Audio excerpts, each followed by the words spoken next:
We'd like to welcome you to the House of Reawakening Minds tonight, and our instructor for the night is Grand Sheikh Taj Tarik Bey. Let's welcome him.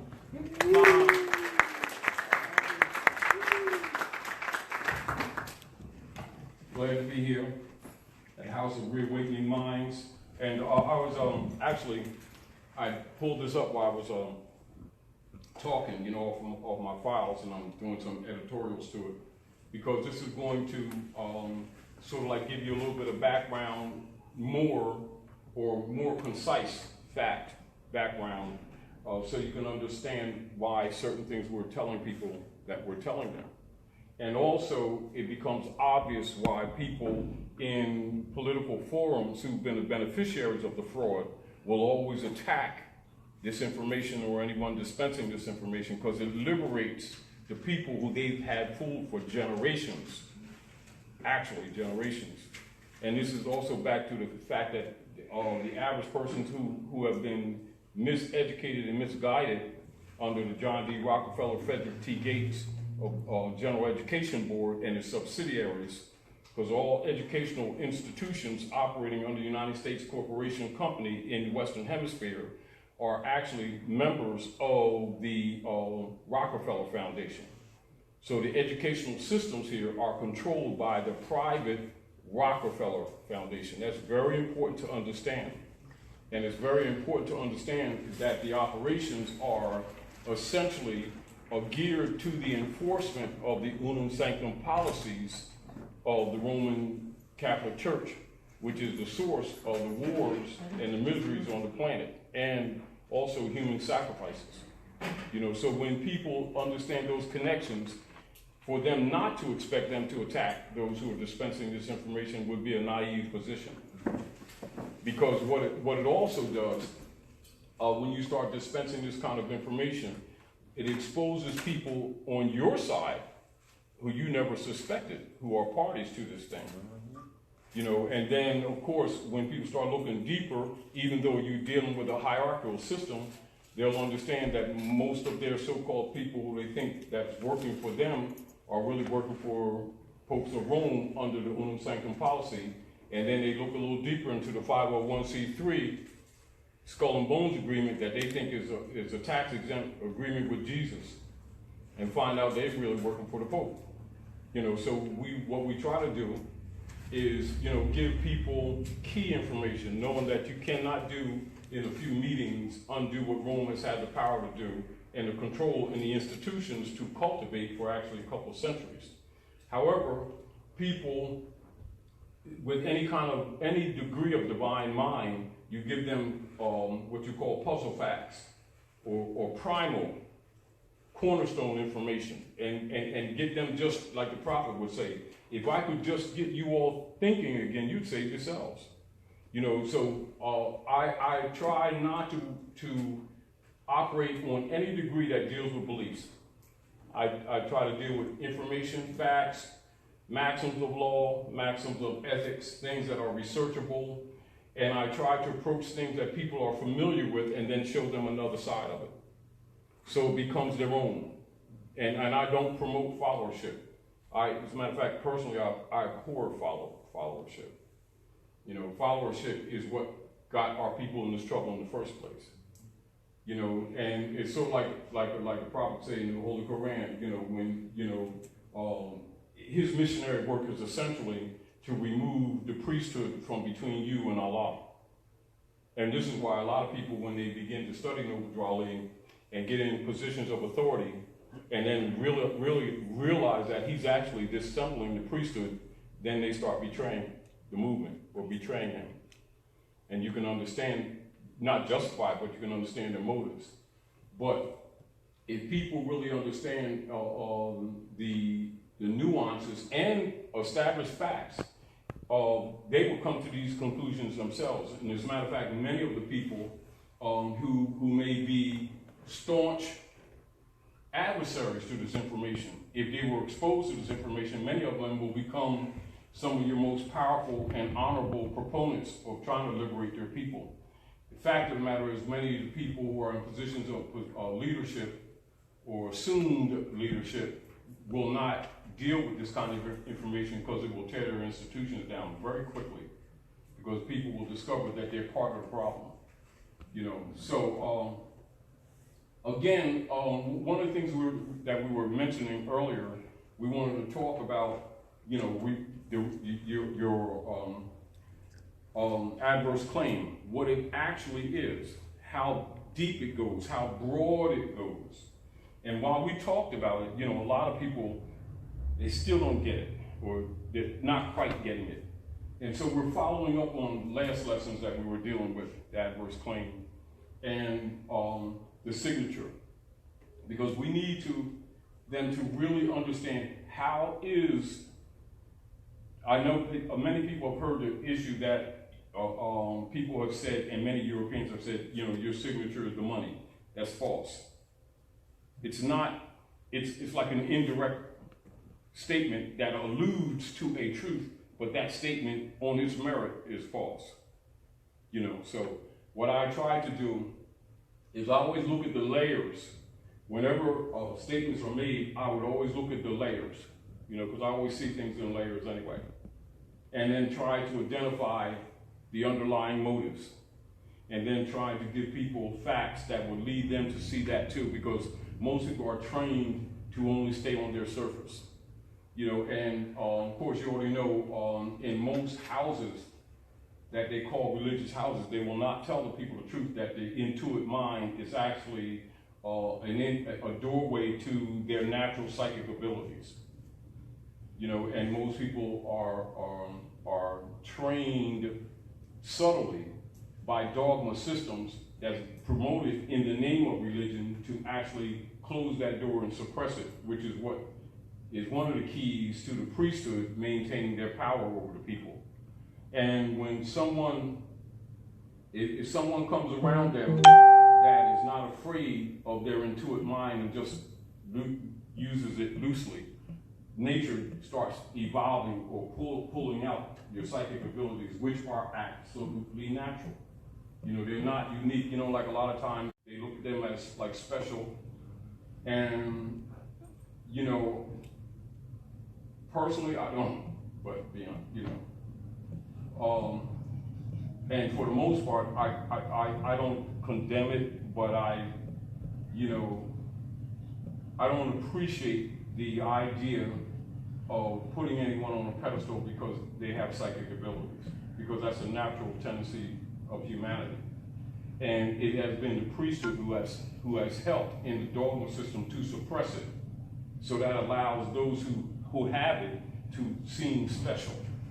Then they dress themselves up in beautiful garb and start taking widow's pennies. And this is what Yahshua was arguing about. And you already know the priesthood is the one that codified and put the name Jesus on them, which is a password. It's nothing wrong with the name Jesus, but that's not who he is. But that's another thing, so that people can't deal with the energy. Because they're actually his enemy. They're not his friend. They just use him as a front. But people who can see in layers can see that. And children can even see that. But children usually don't have the positional power to express their true mind. And when they do, the parents usually smack them down and mold them while they're young, and so they suppress that. On a personal level, my parents never tried to suppress that with me. I never thought of it, like when I was a child, but I did recognize that a lot of times when because I was very vocal type stuff. And like a lot of children, children were honest. But I noticed as I was growing up in school, and also as I started getting involved in different organizations, it always got me in trouble. And as a child, I started suppressing it. But as I got older, I don't care. I don't have nothing to prove. But the point of it is, if everybody has that ability, they just need to stop being afraid. And they need to stop being afraid. They stop being afraid to think, to speak, and to be honest. But the other thing that I recognized too, as I got a little older, and there's another reason why a lot of people suppress it, because what occurs is that you have to learn how to, in a more layman's terms, sort of like live in two worlds. If you and it makes people uncomfortable, because it's hard to maintain what you call expected intersocial activities on a level that they expect. If you deal with your psychic mind, because many of the values that you maintain on this level, on the physical level, is not as important to you. And people will think you're out to lunch. And so a lot of people suppress it to try to get along, and they just go along to something, and they get lost in the corruption. Which is why a lot of people don't really develop. Now, priests know this, and there's many of them who promote that dogma in order to keep the people asleep. Because the people, for the most part, have not been aware that the enemies of all the prophets have been the priesthood. There ain't been no mystical devil in the woods or behind the door. It's always been the priesthood, and they don't want the masses to find that out. And I've thought about it many times, and it's becoming more and more clear to me. The sooner these people pull down the priesthood, the sooner they'll be liberated. That's one of the major bricks and dead weights that's stopping humanity from evolving. However, the danger of them not doing that is that nature, just like seasons, like nature will show you, like if you look at trees, right? You can look at like the wind patterns. You can look at like if you be in the woods, you can look at the moss side of the tree and tell which way is north, even if it's in the dark. Or you can look at the bottom side of the leaves and kind of tell how the seasons are going to be. Nature tells you a lot of things. We just need to start paying attention to her, like we used to a long time ago. But anyway, nature has been warning us, and we've had a lot of time. The danger that we're in right now is that people's fears, denials, and tendencies not to dismantle the dark priesthood's institutions is going to cause a lot of them to suffer the consequences. So, because we're in an energy right now that we don't have the option of continuing accepting BS in the name of religion, and then thinking that one of these days we'll decide that we want to start dealing with truth. If you get the point. So we're on what you call an apex level now. People who can see it. And so that's where the warning is. The warning is people don't have a lot of time to mess around with either choosing a side. They're either going to serve Rome or they're going to deal with the truth. Now, and so you can't say God or Rome, because Rome is also God, if you get the point. So you have to understand, you can't even use that word loosely. Because the assumption that people have that God is the name of the supreme being is a falsehood too. It's a positional position. And actually the Pope is the God of this world. But my interest in this particular situation is trying to empower the smallest amongst us, because we've been so suppressed and so burdened with BS and dogma for so many generations that most people don't see any tools. They can't recognize any tools that they have. But they know in their hearts that when they sit around praying on things and stuff like that, in their hearts they know it's never worked for them. But they do it because they don't know what else to do, if you get the point. And they're afraid to let it go because that's the only, blanket they have. Like a little cartoon, Lemuel and the cartoon Lucy. Linus. Whatever his name is, cut that flies over this dirty blanket and he won't let it go. So that means he's handicapped permanently. So it's an arm that's totally useful that he's handicapped. And likewise, it has been with dogma. And there's another reason why over the years that I've always presented the Moorish movement from informational and civil side more than, although I interject what you call probabilistic gnosis in it, which is actually religious philosophy. But spirituality is breathing and breathing techniques. So I'm careful using that word or throwing it around because people get the misconception that they've been trained with that because they go pray, make salat and all that stuff, that's spirituality. That's not spirituality. That is mental exercises or discipline in Gnostic instruction. But they don't get the Gnostic instruction, or the breathing techniques that are actually designed to cleanse your cells, activate your cells, and also pull memory out of your cells. And the priesthood almost never teaches the masses that. That's yoga. Huh? That's yoga. So, Yoga. What you're saying is yoga? The breathing techniques and stuff? breathing, breath, and breathing techniques is spirituality. All the other stuff that they've been telling you is spirituality, going to church, mosque, synagogue, that's not spirituality. It's not. Doesn't mean it's bad. Right. That's not spirituality. The priesthood know that, rabbis know that, imams know that, grand sheiks know that, philosophers know that, PhDs know that, doctors of ecclesiastics know that, but they don't teach it to the masses because they can't get they can't get them to buy them 2 cars or airplane and 2 parishes and spend Jesus' half every year in the Bahamas with Susie or Bertha who sings in a choir. You know, and then lie to people saying that Jesus got a bank account for Chase Manhattan. And you got to give 10% of your earnings toward Jesus' bank account. They've been getting away with that for generations. But of course, that's what people who are suffering mental injury, you know, and don't know that they are. And some know that they are and are in denial.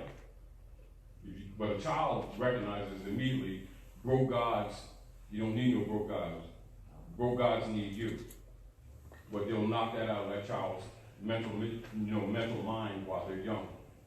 You know, to prepare to mold them to take care of the priesthood who have actually made thrones for themselves in the name of Jesus, in the name of Allah, in the name of Muhammad, things like this. You know, it's always in the name of them, which means they receive by their claim an order, a delegation of authority order, which they never produce. They just make that claim, you know. So they've been getting away with it for quite some time. But I don't argue with them, or I don't argue with that. What I try to do is expose the records and some of their own records that actually show them to be the frauds that they are. You know, don't try to convince people. Give them the documents. And if they want to be liberated, they'll be liberated. If they don't, if they're dirty-hearted, they're where they belong. But they don't know that Rome's going to sacrifice them anyway. See, so a lot of them who are maintaining allegiance with Rome think that Rome is pleased with them. They're just, for him, they're just fuel. You know, and as soon as he finishes using them, they will be eliminated. You know, so you don't worry about them. What you want to do is give the innocent children or the next generations a chance, because it's become quite clear that most of the generations that have become before us are so contaminated that they'll probably be eliminated anyway. But for the few that want, you know, to do good, for the sake of being good, just for the sake of justice, or for the sake of Jesus, Jesus in that code means justice, then so be it. You know, but like the prophet said, he came for the young and yet unborn. The old can go if they want to. Because it's not, none of this is out of anyone's purview or capacity to comprehend or to understand. People who don't understand it because they don't want it. There's nothing wrong with that. You know, they have a right. But the deal of it is, in this energy right now, nature is not going to allow them to continue the fraud and then suck off the poor and get away with it and send it to the next generation. This is the termination generation, so you can consider terminator type thing. Whatever it takes. In other words, whatever it takes, the Negro problem will be solved within this span of this generation. Of course, there'll be people coming and going, but in general, this stuff is not going to be sent to the next generation. They're not going to get this off again. You know, they're not going to get this off again. And so what they do, whenever the prophets come, they would simply take them out. See, but right now the energy is in multiple bodies. There's nothing they can do. There's nothing they can do. And they know they're going to lose. The deal, but they're going to battle until they see death in the face. You know, and that's just simply the truth. And then the people also can't go against their machine. They don't have the power, but they do have the thought power. That's where I want to approach. You know, let them see, they have to, in their heart and mind, reject Rome. It can't be where, you know, they get a package or some UCCs or something and think that a form does it. They're immoral. They're trained to ignore any moral, ethical, or religious cause or purpose, and to carry out the unum sanctum policy at all costs, man, woman, child, animal, earth. It's a scorched earth policy. And this is why even people who align themselves with them have no idea that they're going to be sacrificed too. They think they, you know, that Rome give them a benefit now, you know, they sell out, and Rome won't give them a benefit. Now, if they use it, they're just fuel. You know, and in that warning, this is where if people look at Septuaginta or the old Sumerian text, that later, for many millennia, then it comes up to Septuaginta and comes up to the Bible, where it talks about what good does it do a man to gain the world and lose his soul. You know, these principles are rooted in nature. That's not a belief system. It's rooted in nature. It's cause and effect in nature. But what a lot of people, I think a lot of people who really don't understand how nature works have gotten lost in the dogma systems and don't understand that the energies of the constellations, when the constellations shift, so do the lords of that last constellation. And so now the Aquarian light is coming in, everything that was constructed under the Piscean light dies out. That's nature. It has nothing to do with what people believe, what they feel, stuff like that. And now, in a dogmatic form, they would call that Jesus come again. Or they would say the new age coming in. Or they would say the age of Aquarius. Or the age of ascension. Or Jesus ascended. They all mean the same thing.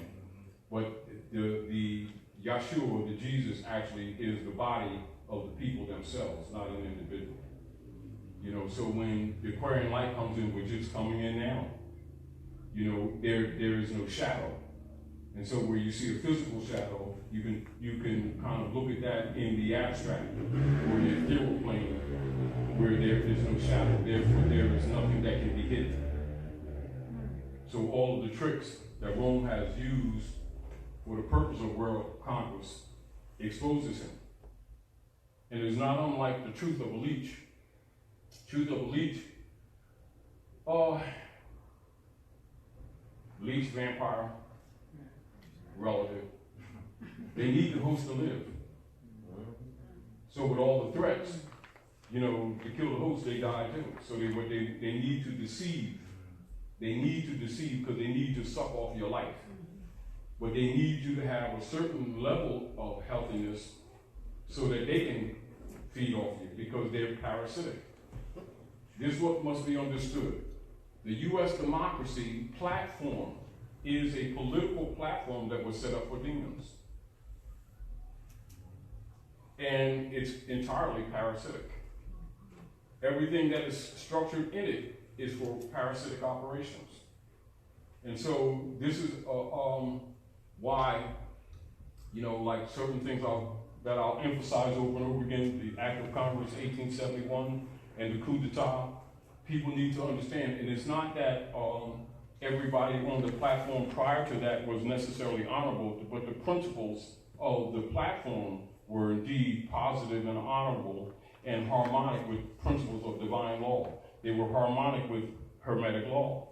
And this is why you see the alleged founding fathers like Jefferson, John Adams, etc., all of them had Korans. You know, but they weren't looking at it from a dogmatic perspective, if you understand. And when Obama went to Egypt and exposed that the American Constitution is derived from Muslim law, he's telling the truth. He's telling the real history. But you know that the masses don't know that. They haven't been told that. They think these, you know, if they think they're Christians, they think it's something opposite to them. Or even if they think they're Muslims and they don't know the real history, they think it's opposite to them. You know, but the masses have not, for the most part, are not aware of the distinction between religion and dogma. The same way the masses aren't, in general, aware of the difference between fiat and money. And so they'll speak of them in the same breath, and they'll operatively interchange with each other in the same breath on all those platforms. And likewise, not knowing fundamental positive law discipline, which is jurisprudence, right? And so that's the science that treats of positive law. And logically, the science that treats of positive law will also give you a demonstration of negative law, which is called color of law.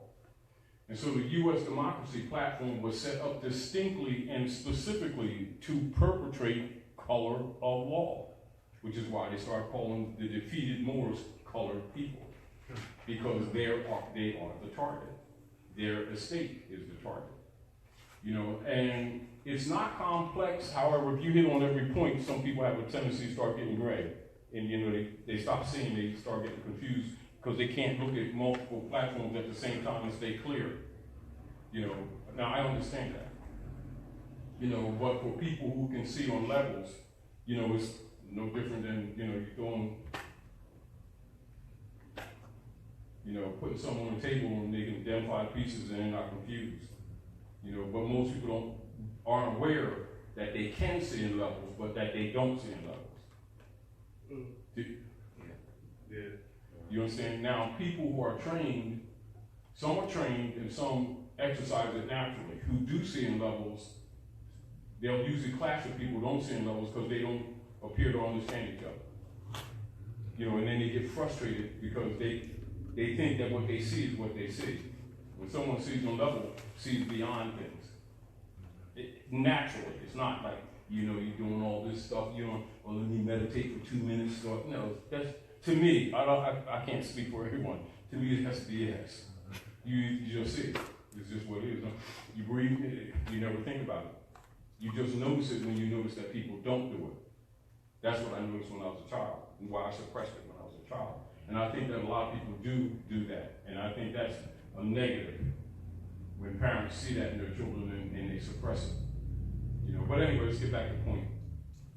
The alleged founding fathers, Thomas Jefferson, John Adams, Benjamin Franklin, were all deists. Doesn't mean they were not without their faults, because I can go into their history and show you a lot of do. But that's not my point. We're talking about the fundamentals of what was presented as a platform for humanity in general. So the United States Republic order was actually set up as what you call a platform, a political platform for harmonics and peace and a allodial recognition of human rights. And to stop the hundreds of years of wars between the Moors and the Christians. They're writing in history as Muslims and Christians. So when they say Muslims, they're simply talking about muscles, tissues, and bones. Most people who don't know think they're talking about a religious belief system. No, it's the living beings, the original Asiatics on the planet. They're Muslims, all right? Has nothing to do with belief system. Has to do with the physical body coming from the womb of woman. All right, just like you say fetus, Muslim, fetus, same thing. Muscles, tissues, bones come from Muslim. This is where you get Muslim from, Muslim, muscles, tissues, bones, the anatomy of the body.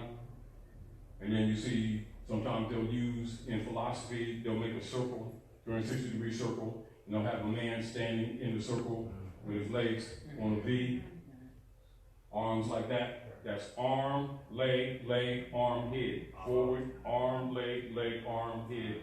Actually, Allah forward, Allah backward. Man and Allah are one. Do you understand? You're the living manifest coming through the womb of woman, which is the stargate of that which is divine for existence on this particular planet. Although there's other beings that are more advanced than us in different stages, in different areas, the issue is that you have to learn on this school. So you have to master your lessons that you agreed to on this level. But I don't want to get into that. What I want to do is try to get where the average person, how can the average person put a nail in the vampire's coffin? That's my interest. All right, keeping it in basic language, keep it simple. Because no matter how big the monster is, as they talk about in the book of Daniel, legs of iron, feet of clay, I'm concentrating on the clay feet. I notice all the other stuff You know, I'm not impressed. And I'm more interested in getting people to focus on the foundation on the feet, crack their feet. Same thing that a child would immediately recognize, but adults, because they're so cluttered with a whole bunch of other stuff, can't see it. And so they acquiesce because they don't see that they have any power. They feel powerless. In their heart, they know this stuff is wrong. In their heart, they know this stuff is corrupt, but they give up. And that's what the European uses as justification for maintaining the servitude system, which is connotatively referred to as slavery, that the people consent to it. You get the point? This is how they're operating.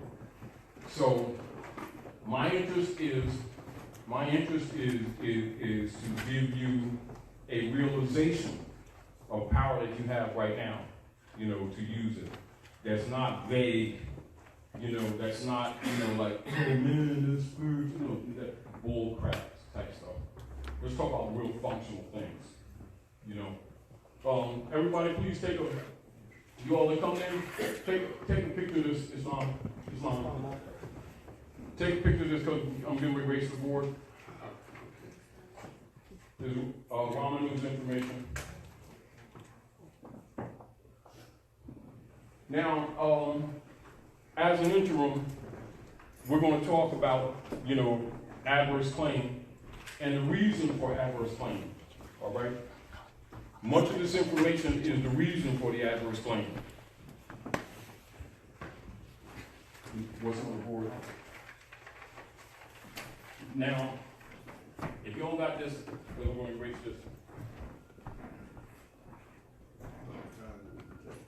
You got it?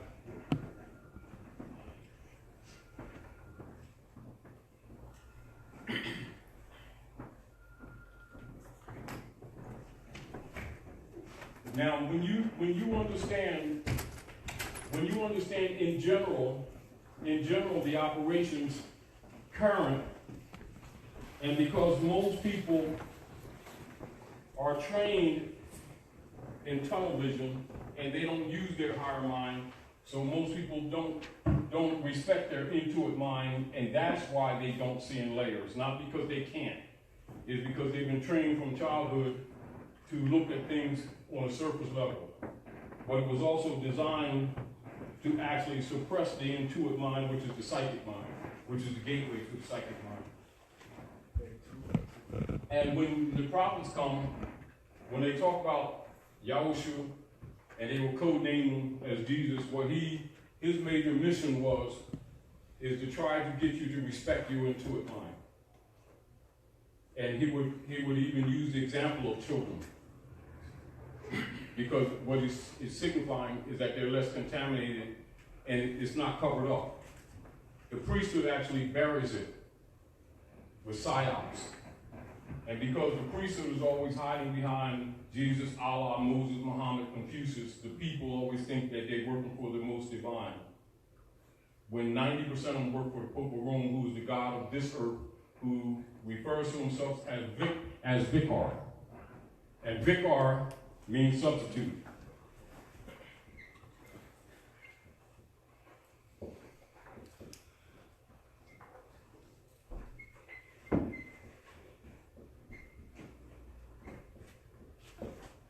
And Vicar means substitute of Christ. All right? So that's, when you hear that term, that is referred to as the crown seat in some ways, or the seat of the Holy See. All right? And all of the miseries that's been on Earth planet, the wars, all your major wars, many of your biological diseases, the fraud systems dealing with financial fraud, etc., over the years, going to and fro the earth, devouring nations, comes from the seat of Rome. Which is why Rome is the major projector of the assassins for all the prophets. Are we clear? And they declared themselves God. The bishopric, this is the bishopric, this is the body politic of the Pope. Pope and the bishopric.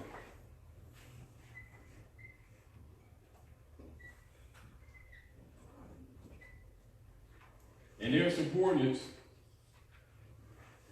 will be bishops. That's their subordinate minions.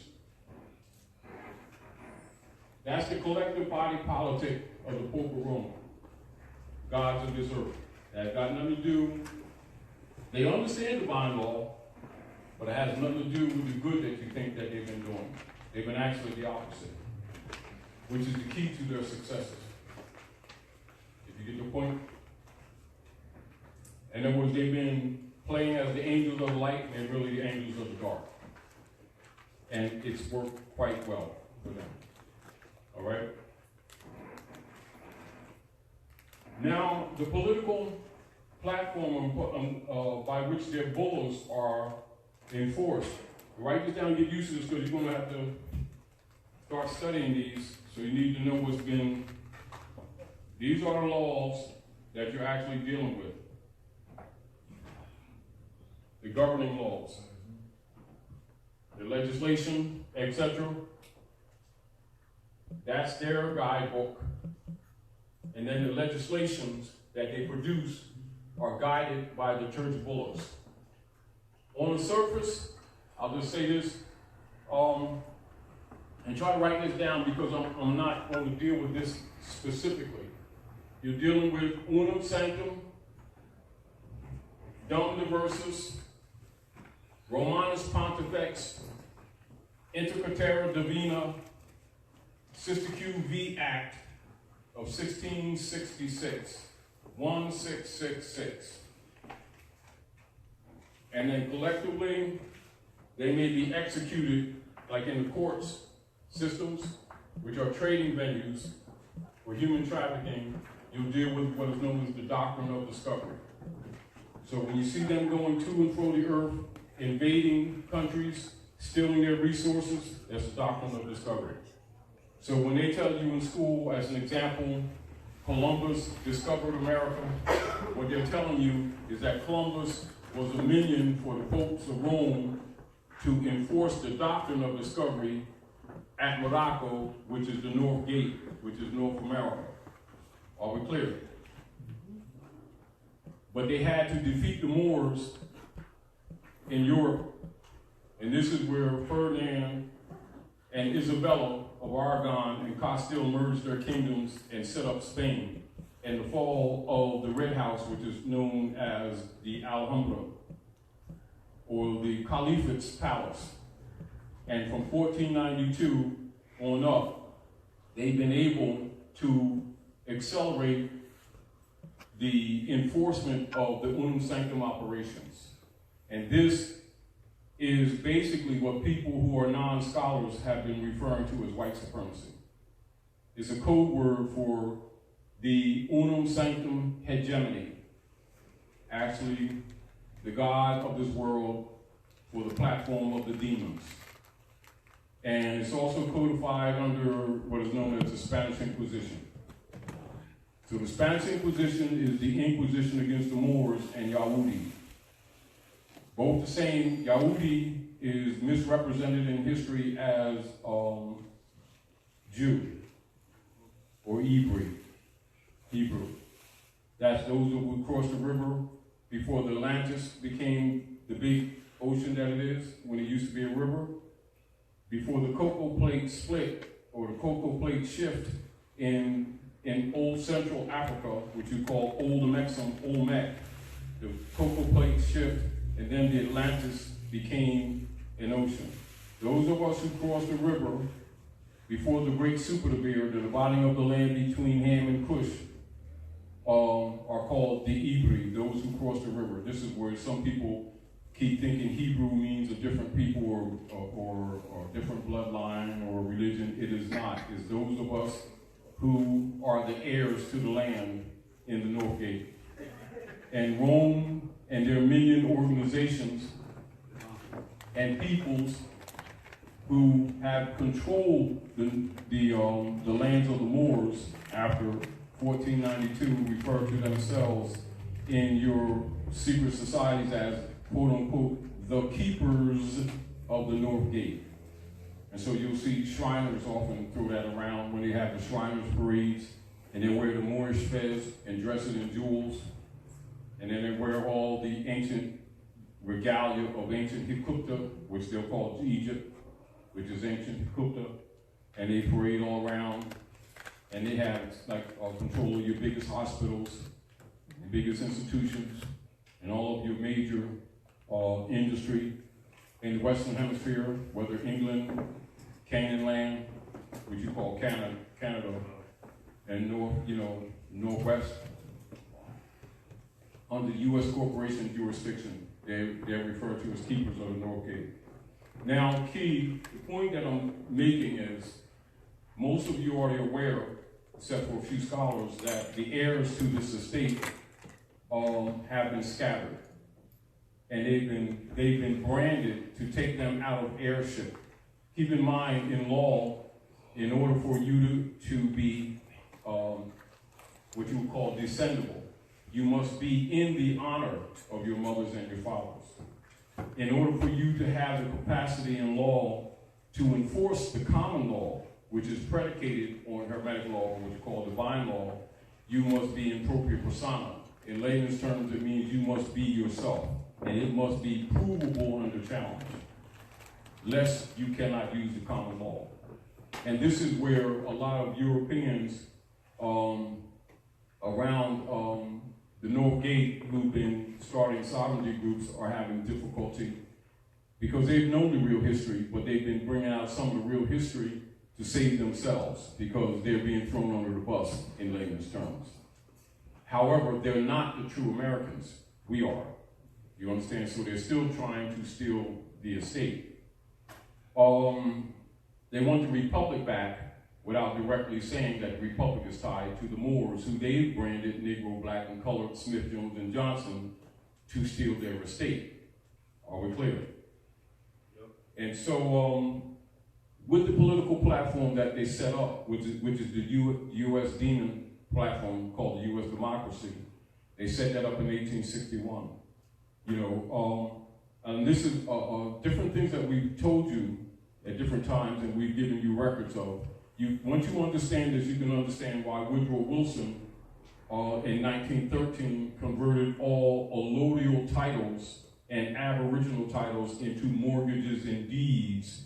1913. That's a counter move to Drale. And so you already know that when you're talking to most of the people, and you talk about allodial title, or aboriginal title, most of them really are not familiar with that, and some, look at you like you got your head screwed on backwards. And we're not talking about ancient history where you got to dig up something beneath the pyramid. We're talking 1913. And so my interest is in that area for the moment when we're talking about adverse claim. Point is, in the rule and the law of a state or heritability, an heir must be competent, an heir must be mature in the sense that of competent mind.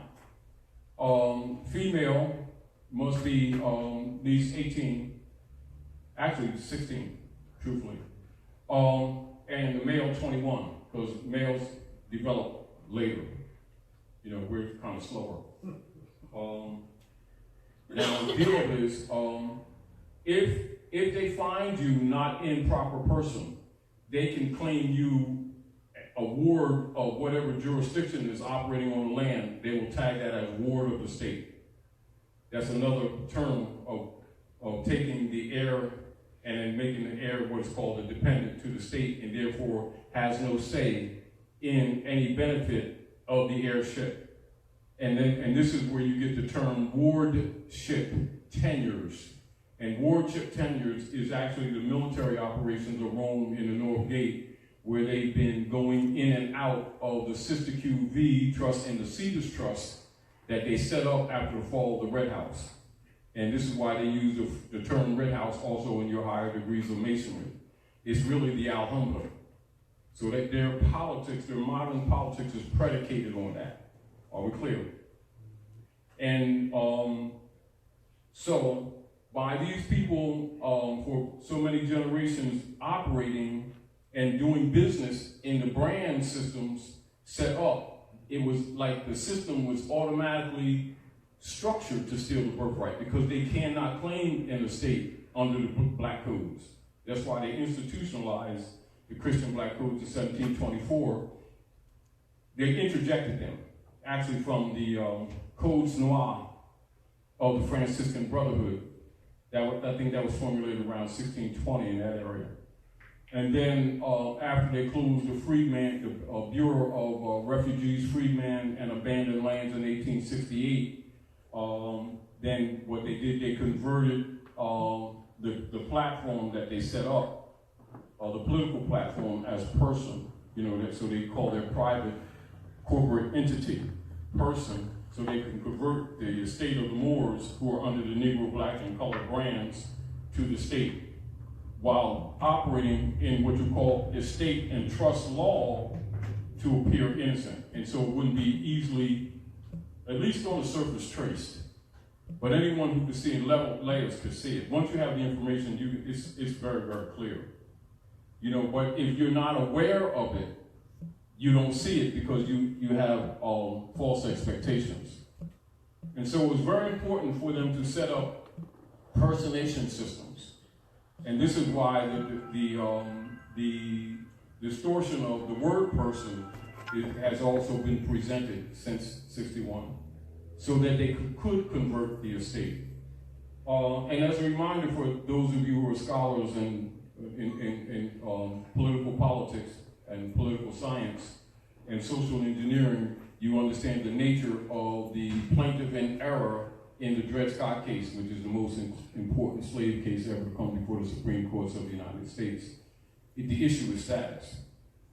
Now, non-scholars or people who work for Rome will start talking racism to get you off of what's really happening. When it's status, it's always status, always was status. You see, but if they can get you start arguing racism and what color shoes he got and his light skin, black skin, orange girlfriend, doesn't matter what color, they get you in those kind of arguments, they already know you're under the mind control system. Which is pretty much why this thing has worked, because most of the people are under mind control. So what I try to do is bring you to documentation to take you out of the surface of the mind control. You've got to purge on your own, but to give you a look at the component parts. But this is the deal. This is the deal. One of the things that the dark priesthood always does is they always tell you what they're going to do to you before they do to you, even though they'll tell you in a deceptive manner. This is because they understand divine law, and because divine law does not recognize person or station, distinguished from legislation, and distinguished from belief systems. Beliefs are for the masses. Priesthood don't deal with beliefs. They promote beliefs. They don't deal with beliefs. Let's get this very clear. Priesthood don't believe crap. Priests do not deal with belief systems on their own merit. They promote belief systems for monetary purposes and monetary gain and material gain, are clear. The masses, for the most part, are not aware of that and have not been aware of that. Therefore, they have been trained to think that belief systems constitutes religion and spirituality. That's a training, not a truth. That's a training, not a truth. Are we clear? So what I want to do is be more specific to what we were talking about, tailing off of what we were talking about earlier, and that is adverse claim, an ongoing adverse claim. Now, one of the things that is in place with the adverse claim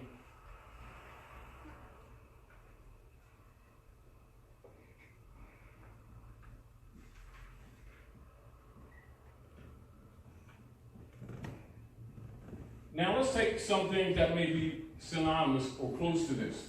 It would be estoppel, rebuttal, counter, claim, think along those lines, all right?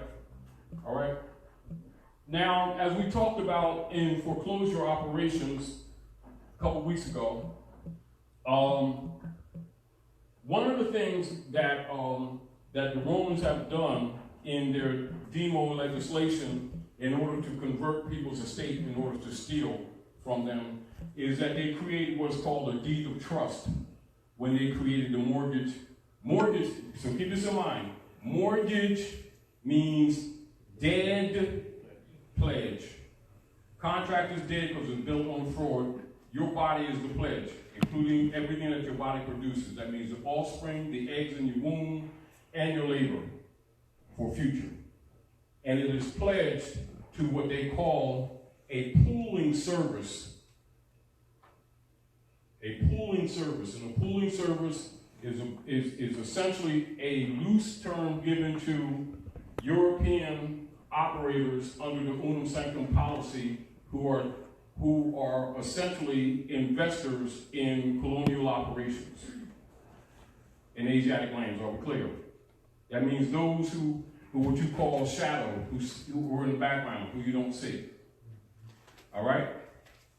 The instruments that are presented to them, marriage certificates, birth certificates, driver's licenses, other licenses, are really bank bonds, all of them. Right?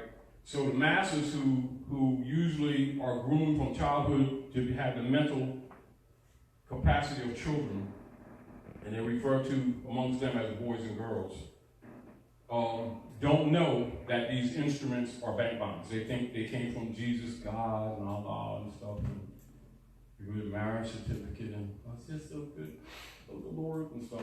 Duck the right stuff, you know.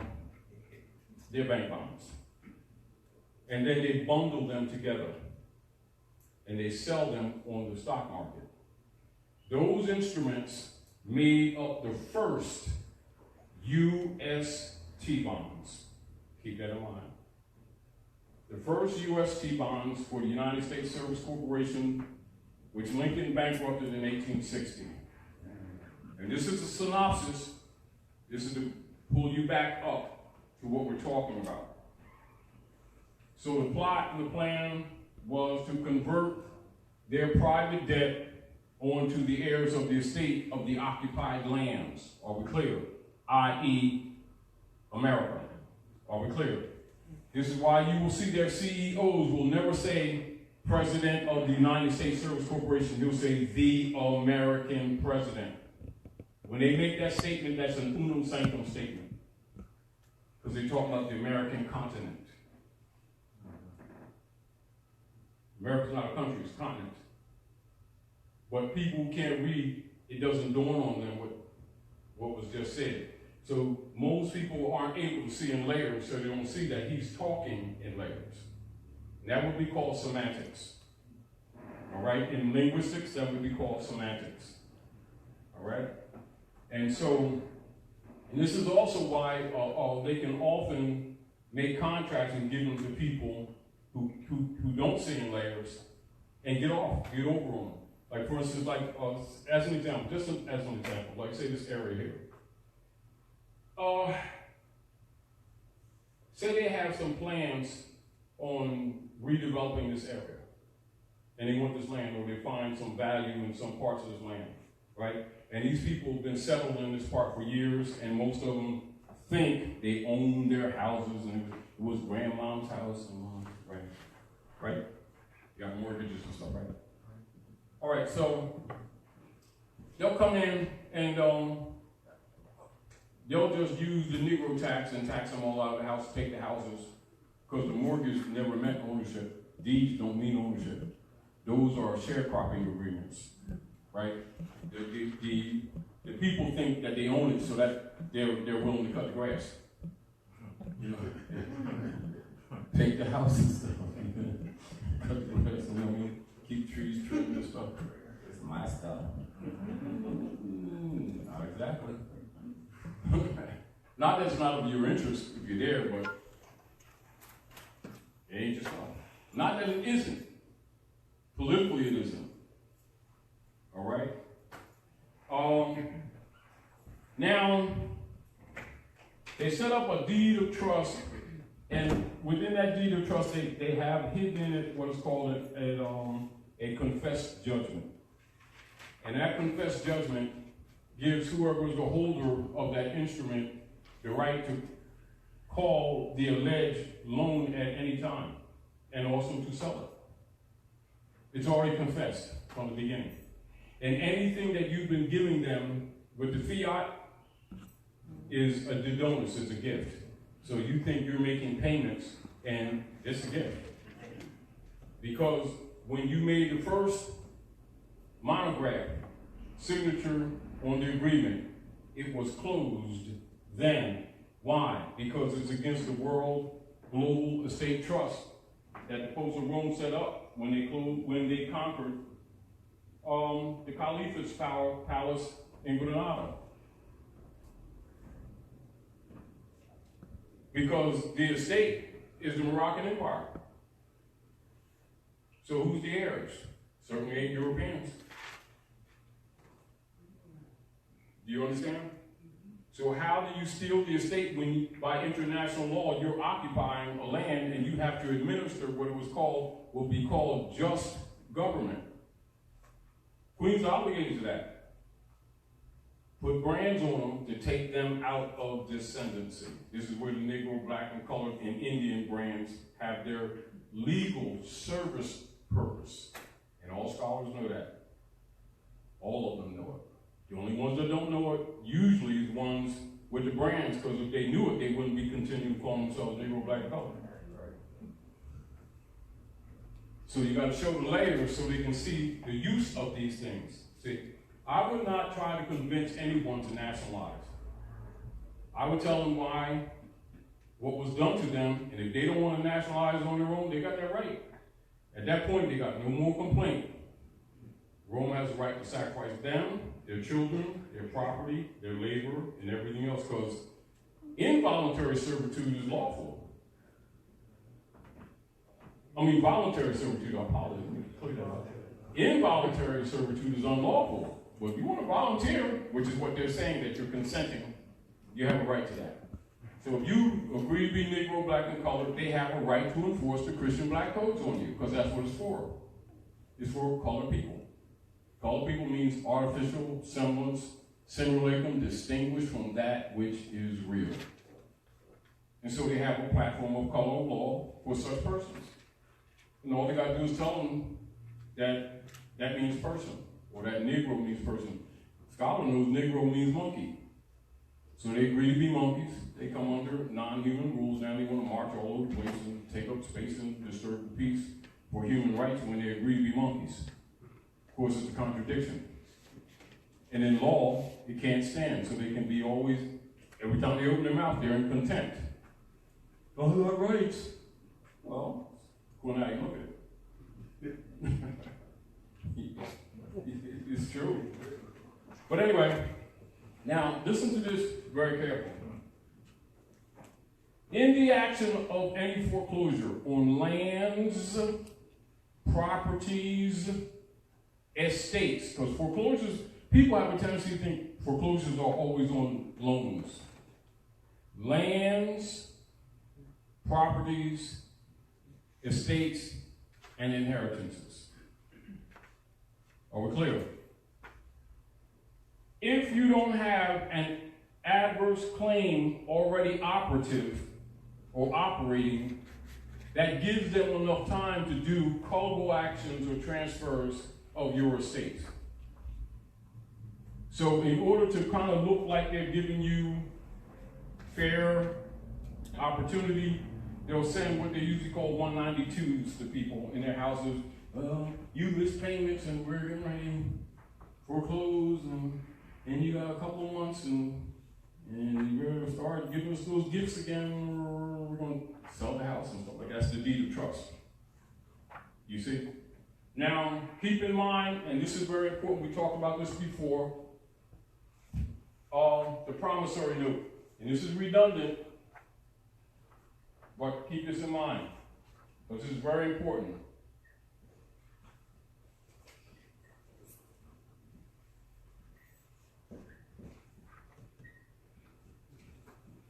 Now, the promissory note has a 9-month maturity.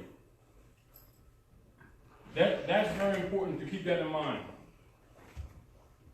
And we went over this before because this is very important. Now, the promissory note is essentially the major note that they get you to monograph.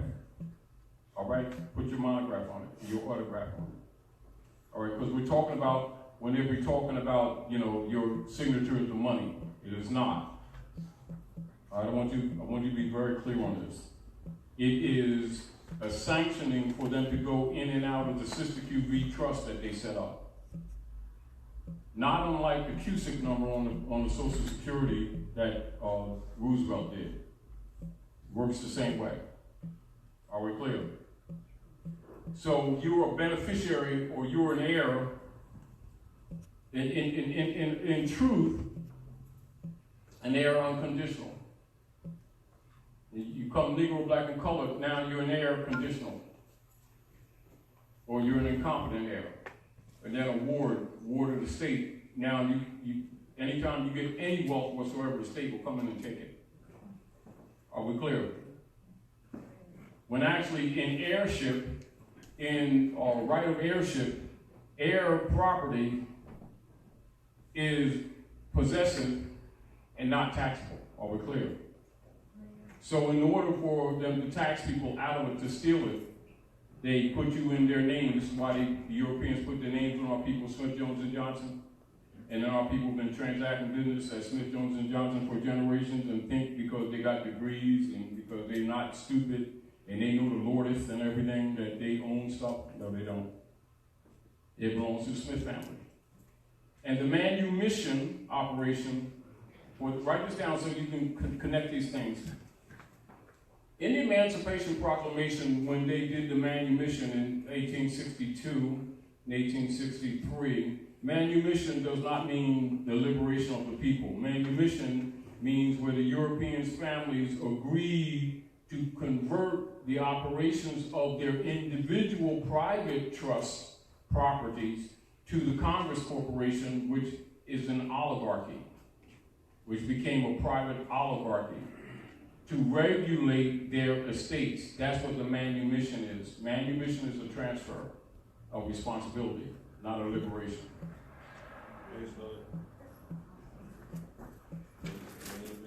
Manumission,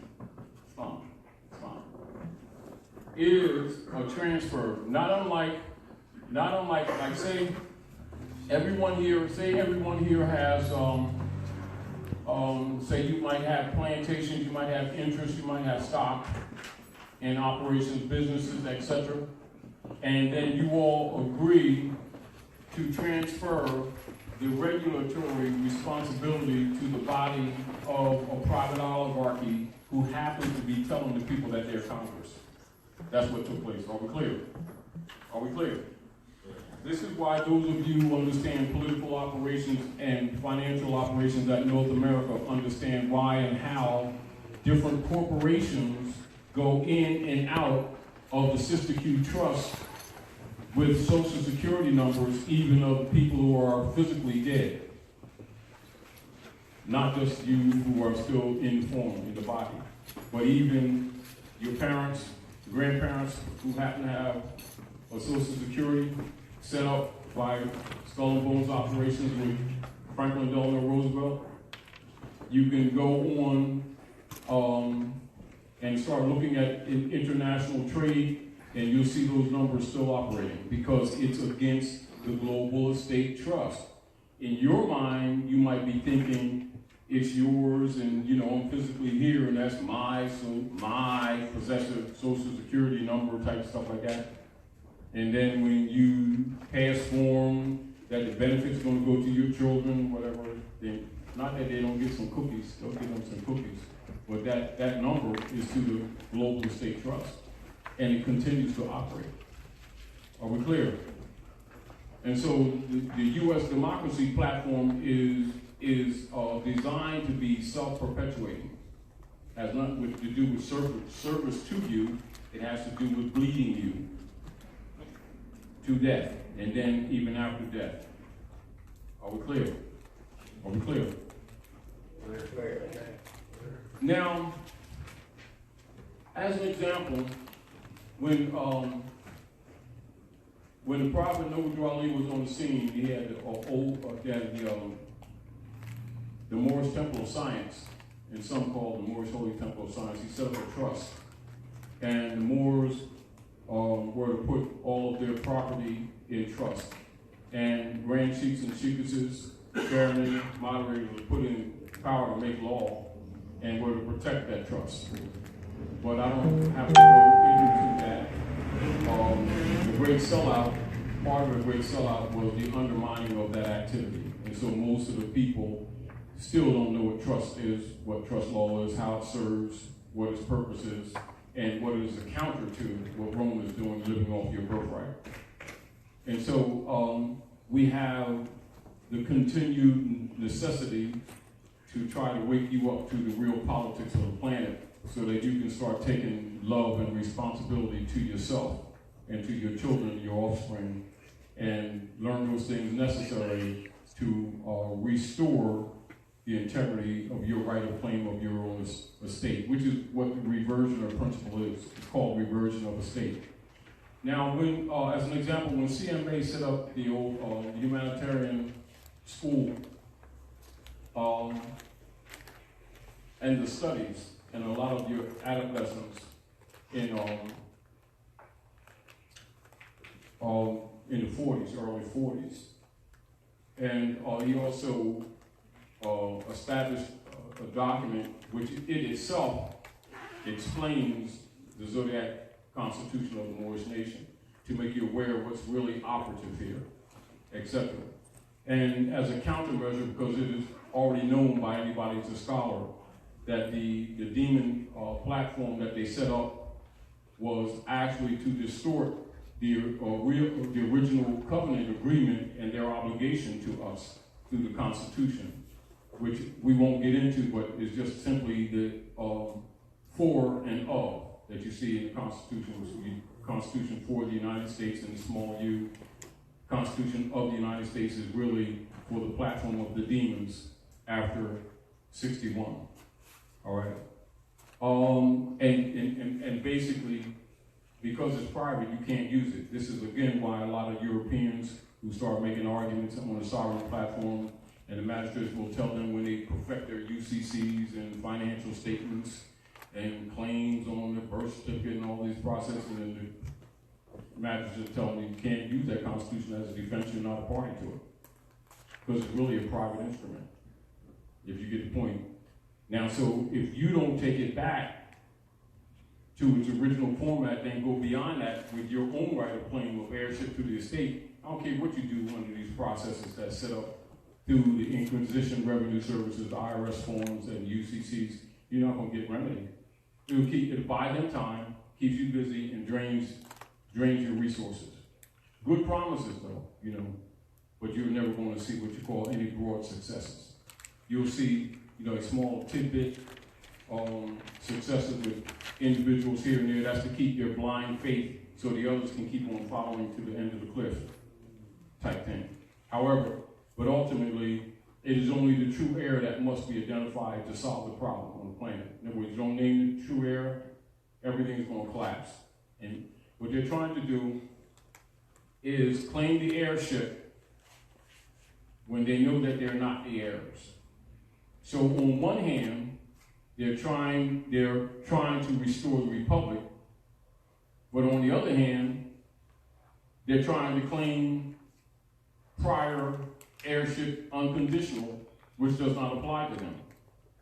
The protections that the Europeans have in the North Gate was their honor and integrity to maintain the Constitution and the treaty upon which it was built. And when they abridged that, they lost all juristic right of claim under the Naturalization Act with Ulysses Grant of 1870. And that's when they start calling themselves white people. Knights of Columbus Ku Klux Klan oath in 1854, Philadelphia, Pennsylvania, 1863, Chicago, Illinois. That's what CMA talk about. So once you understand that, they're claiming it, but they're not free white people. We are. And it's a status, it's not a complexion. Islam.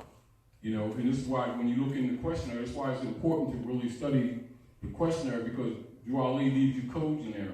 He says, White means what? Purity. Purity means what? God. God means what?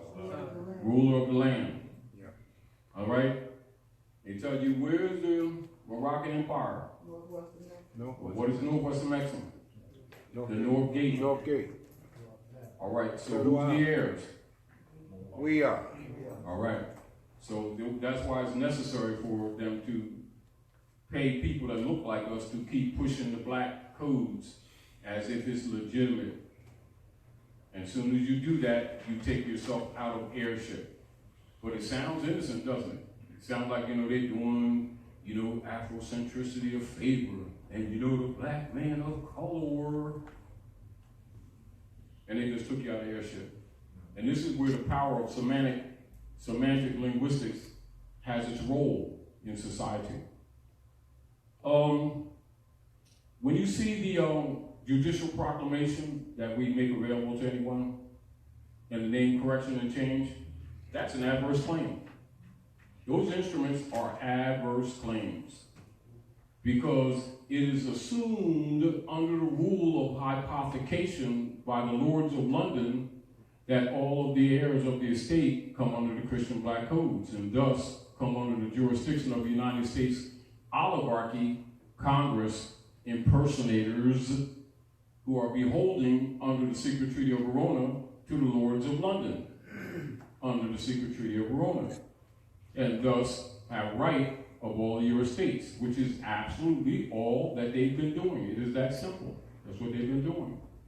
So it's important for them to encourage you to agree to be Negro, black, and colored, because these are brand systems set up by the owners of the East Dutch Company, East Dutch India Company, that pretty much masters now to about 98% of the Isle of Manhattan, which you call Manhattan. This is why they said, the Moors, they'll say the Indians sold themselves out for a string of beads and rosaries. They talk about Rome. You understand? And so that's why it's important for much of the trade to take place in the land of Nod, or Amsterdam, that you call New York now. This is also why your Roman soldiers, your first Roman soldiers operating in the north, call themselves the gangs of New York, and they made contracts under that secret treaty of Verona. They now call themselves policemen. They're actually Roman soldiers. This is why you see them doing the untoward things that they do. But they must pretend that they're law men. Are we clear? But they're actually members of the gangs of New York under contract to enforce unum sanctum policy. So when you know these things, you don't expect them to be moral. You understand? So when they do these lunchbox things, those who know who they really are knows that they're Roman soldiers. Those who don't say, he's supposed to be a cop, he's supposed to protect us and stuff, but he took my sandwiches and stuff. Well, that's because you don't understand what he really is. But their job is to keep you thinking that they're there to enforce constitutional law. No, they're there to undermine the Constitution, the treaties, and to keep your families destabilized while pretending to be there to help you, when their job is to protect the U.S. corporation company and its subsidiaries. Is why we look in any Supreme Court laws relative to people making that argument about policemen. Any Supreme Court case will tell you their job is to protect the corporation, not you. That's even documented. So the point is, get it through your head, stop having false expectations, and then start organizing and taking responsibility for your own communities. Are we clear? But you cannot do it without knowledge. You have to do it with knowledge. Are we clear? All right? Because beliefs is what got you in trouble. And beliefs have been promoted by mind control systems in order to get you in the condition you're in now, which is why we're in trouble. So you got to kind of get over yourself, get over your egos, don't believe, and start dealing with knowledge. And so you're going to have to study, and then you're going to have to study some more. And then you're going to have to study some more. Then you're going to have to cross-reference. Then you're going to have to start restoring your libraries. Rome concentrated for centuries burning libraries. They called indexus expurgatoris, indexus prohibitorum, loosely referred to as the great book burnings to bring you into darkness. It is important and incumbent upon you to take it upon yourself to recognize that man eats not by bread alone, and to restore the libraries to your houses, which was your customs and your culture prior to European colonial operations. And this was not a wild man's land, and this ain't India, and we ain't Indians. So get over it. You know, wake up and start getting some work done. Now, again, to adverse claim. In the process of any foreclosure on estates, lands, and keep in mind, escheat, that's what they're operating with, escheat, E-S-C-H-E-A-T. Whenever any operations of any of the municipalities dealing with your estates, your property, it's an escheat action. This area that we're talking about is the basis upon which they use for justification of their entry into the estate. Are we clear? Deed of trust. Are we clear? Now, which is why they created or converted the allodial titles into mortgages and deeds so they could have what you call administrative interest in them to justify an actionable jurisdiction. Are we clear? So under allodial law, they would not have been able to do that. Under the organic or the original Constitution for the United States, they would not have been able to do the stuff they're doing now. That's why they needed to set up the demon platform, which is called the U.S. democracy. All right? Now, keep this in mind. In the instance of an alleged foreclosure, a right of defense, write this down so you can keep this at all times in your mind. A right of defense by way of adverse claim is an automatic in the process of any foreclosure. Are we clear? The fact that the action comes about, the adverse claim comes about with it. Are we clear? Yeah. By process. But, and that but is a qualified but. You know and I know that most people have not been aware of the adverse claim. They hear the word foreclosure and nobody talks about adverse claim. When the action introduces this, are we clear? It's almost like somebody give you a bottle of water, the bottle comes with the water. You get it? Yeah. Somebody give you a glass of Kool-Aid, the glass comes with the Kool-Aid, you might, you know what I'm saying? They don't say hold your hand and hold the picture like this. They give you a container, right? Adverse claim comes with foreclosure. The reason most people lose is because they don't have an adverse claim. And no one tells them that. Are we clear? And logically, someone who's robbing you is not going to remind you of this because they're doing a foreclosure action and you're not countering them because you didn't know that you had the right to. And it should be written in the agreement in the first place. Are we clear? This is why all foreclosures are called abandonments. What they're saying is that you abandon your adverse claim. Are we clear? So, I'm not going to continue on that. I'm going to go back up a little bit to the original contracting. Because I want you to stay focused in this area about this adverse claim.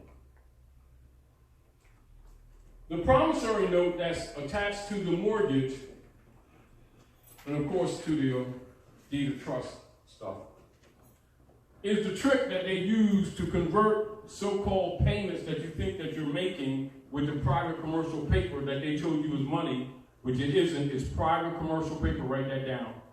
The fiat that they're operating with is private commercial paper, which means it doesn't belong to you in the first instance. All right? But they tell you you earned it. And they tax you on it when it's actually, it remains theirs. That's how they tax you, because it's not yours.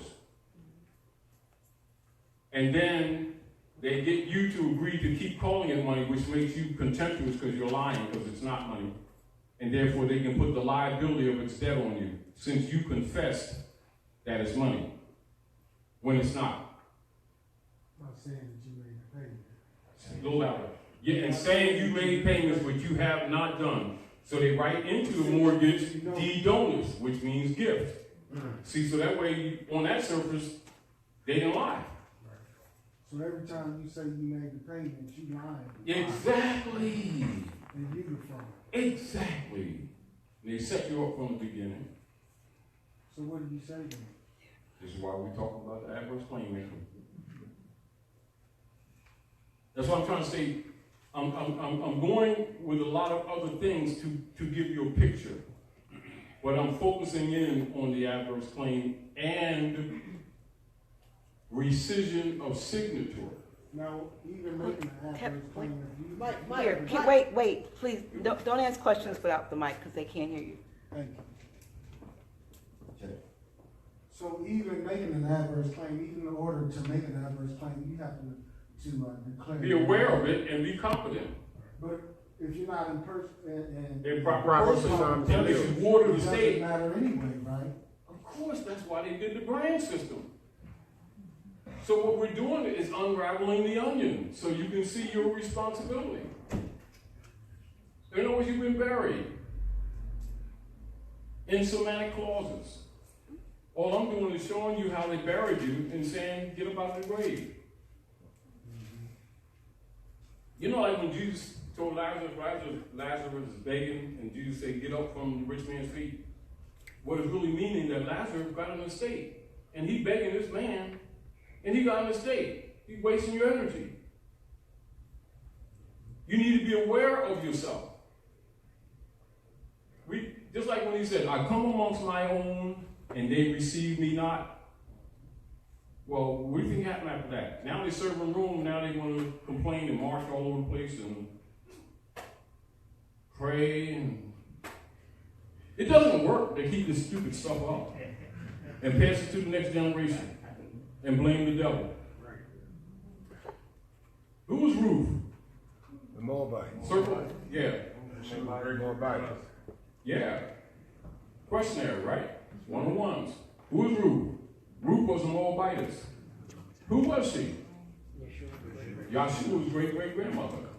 She's Moabite, so is he Moabite. So that means she had hair like lamb's wool, skin like burnished brass.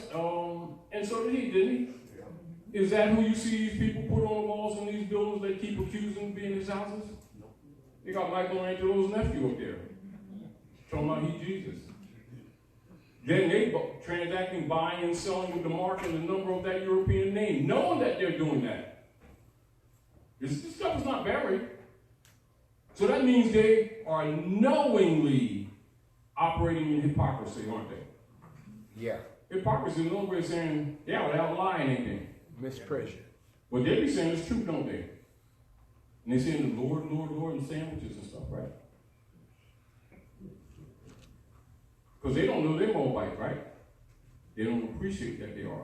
So they gave up their birthright to serve Rome. Now they pissed the Rome screwing them. They even buy and sell with Roman names. I mean, that stuff is not recent. You don't need to, get all metaphysical and look for the 13th planet and all this stuff and the Nibiru and where there's two suns. And you don't need to dig beneath the pyramids to figure that out. You can go into records. Contemporary records within the last 50 to 100 years. Find out these people ain't Smith, Jones, and Johnson. You can go to Charles' Dictionary and see that these people are Moors. But they insist on being black, but they want to complain about the black codes. So we don't need to go there if we're just talking about things that are available to a child. You can send a child to the library and say that. Right? But we're going to get back to adverse claim. What do you do? Now, so keep this in mind and write this down so that you keep your head clear. Fraud has no statute of limitation.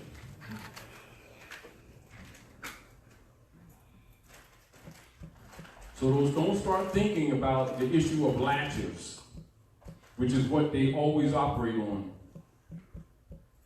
And latches is a legal term used in meaning that you have not made your claim in a timely fashion, therefore you abandon your capacity to introduce the claim. So fraud supersedes that. So I've been buried 3 years,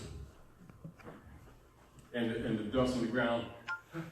Damn, it's a casket and stuff coming out. All right. All right. Right? Lion's claw coming out. Yeah. Knock the dust off, man. Man, why am I always down there all the time? Get some new clothes and stuff. Right? That's it. They see all these people, they was partying on your land and all this stuff. Yeah. I didn't paint my house pink and stuff. I'm suing somebody. Some of you show up making a claim, oh, you can't, it's late, you've been dead.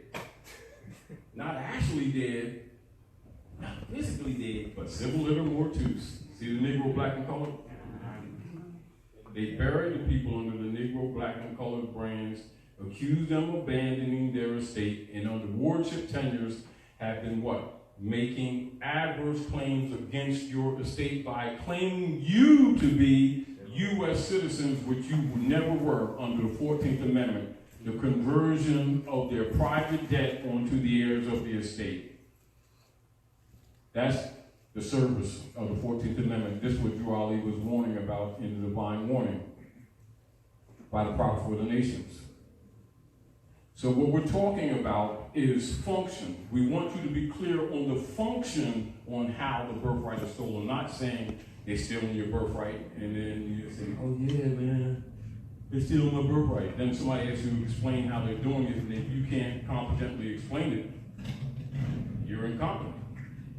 Then if you're not being yourself, you can't make a claim. Because in law, you ain't being yourself, you can't make no claim. Just like, you know, like somebody from Wendy Burger going to McDonald's trying to tell them how to put pickles on the sandwich. And they go, oh, you can't. That's not happening. And we need to understand that in law. This is why the Negro, black, and colored brands, how they serve their legal function. In that standing, you have no standing, and standing, status, and estate are equals in law. Keep that in mind. So, now, what happens is, remember this, that when you sign those papers with the mortgage and the promissory note, and keep in mind, this is where it's important to understand financing and bookkeeping and accounting. The note has a 9-month maturity, harmonic with childbirth. Are we clear? Are we clear? Yeah, clear. Now, since I had everything going on, you know what I mean? We're going to the mall and everything. I asked sis, I said, man, girl, it's kind of, I mean, ain't this going on the 18th month? We got problems, right? Right? Yeah. We're still growing. I think we better start discussing cesarean because this stuff ain't gonna work. Right? Because it ain't. Because when that baby's still growing, and she's 18 months, going on 21 months, she's probably not going to survive it. Right. Why? Because nature does not accommodate that. Nature accommodates an order of things. Likewise, transferred into a state law with a promissory note in what you call state law, the promissory note has a gestation of 9 months. 1 minute after the 9 month it matures. It must be what? It must be restored to the holder in due course. But you gave it to them. Right? In promise that they're going to give you some $550 or $2,000, whatever the agreement was, right? And you signed for it, right? Now, within 72 hours, and keep in mind, this must never be separated from the deed of trust and the mortgage for the whole duration of the transaction. Means if I'm getting a loan from you, and I give you a promissory note, that promissory note matures in 9 months. It must be satisfied, it matures, right? So how do you get off with a 20-year mortgage? 30. How do you get off with a 30-year mortgage? Hold on. Is it my signature when I know this is yours? No, my signature, if I give it to you, your signature, you give it to me. So that means that this note seals the agreement, right? And this is the trick they do. They say, well, next week we're going to come to a closing. That closing is an unlawful action because the closing was when you made the deal. What they do with the closing, they renegotiate the loan because they take that promissory note, bundle it, and send it to a pooling company even before it matures. After 9 months, a promissory note by law becomes a security. It's a totally different animal now. Are we clear? Clear. So we gotta rescind that. It's a totally different animal. They aborted it. So therefore they aborted the agreement. That's fraud. And they ain't gave you nothing. Right? And they gave you some keys and stuff. And now you start making payments.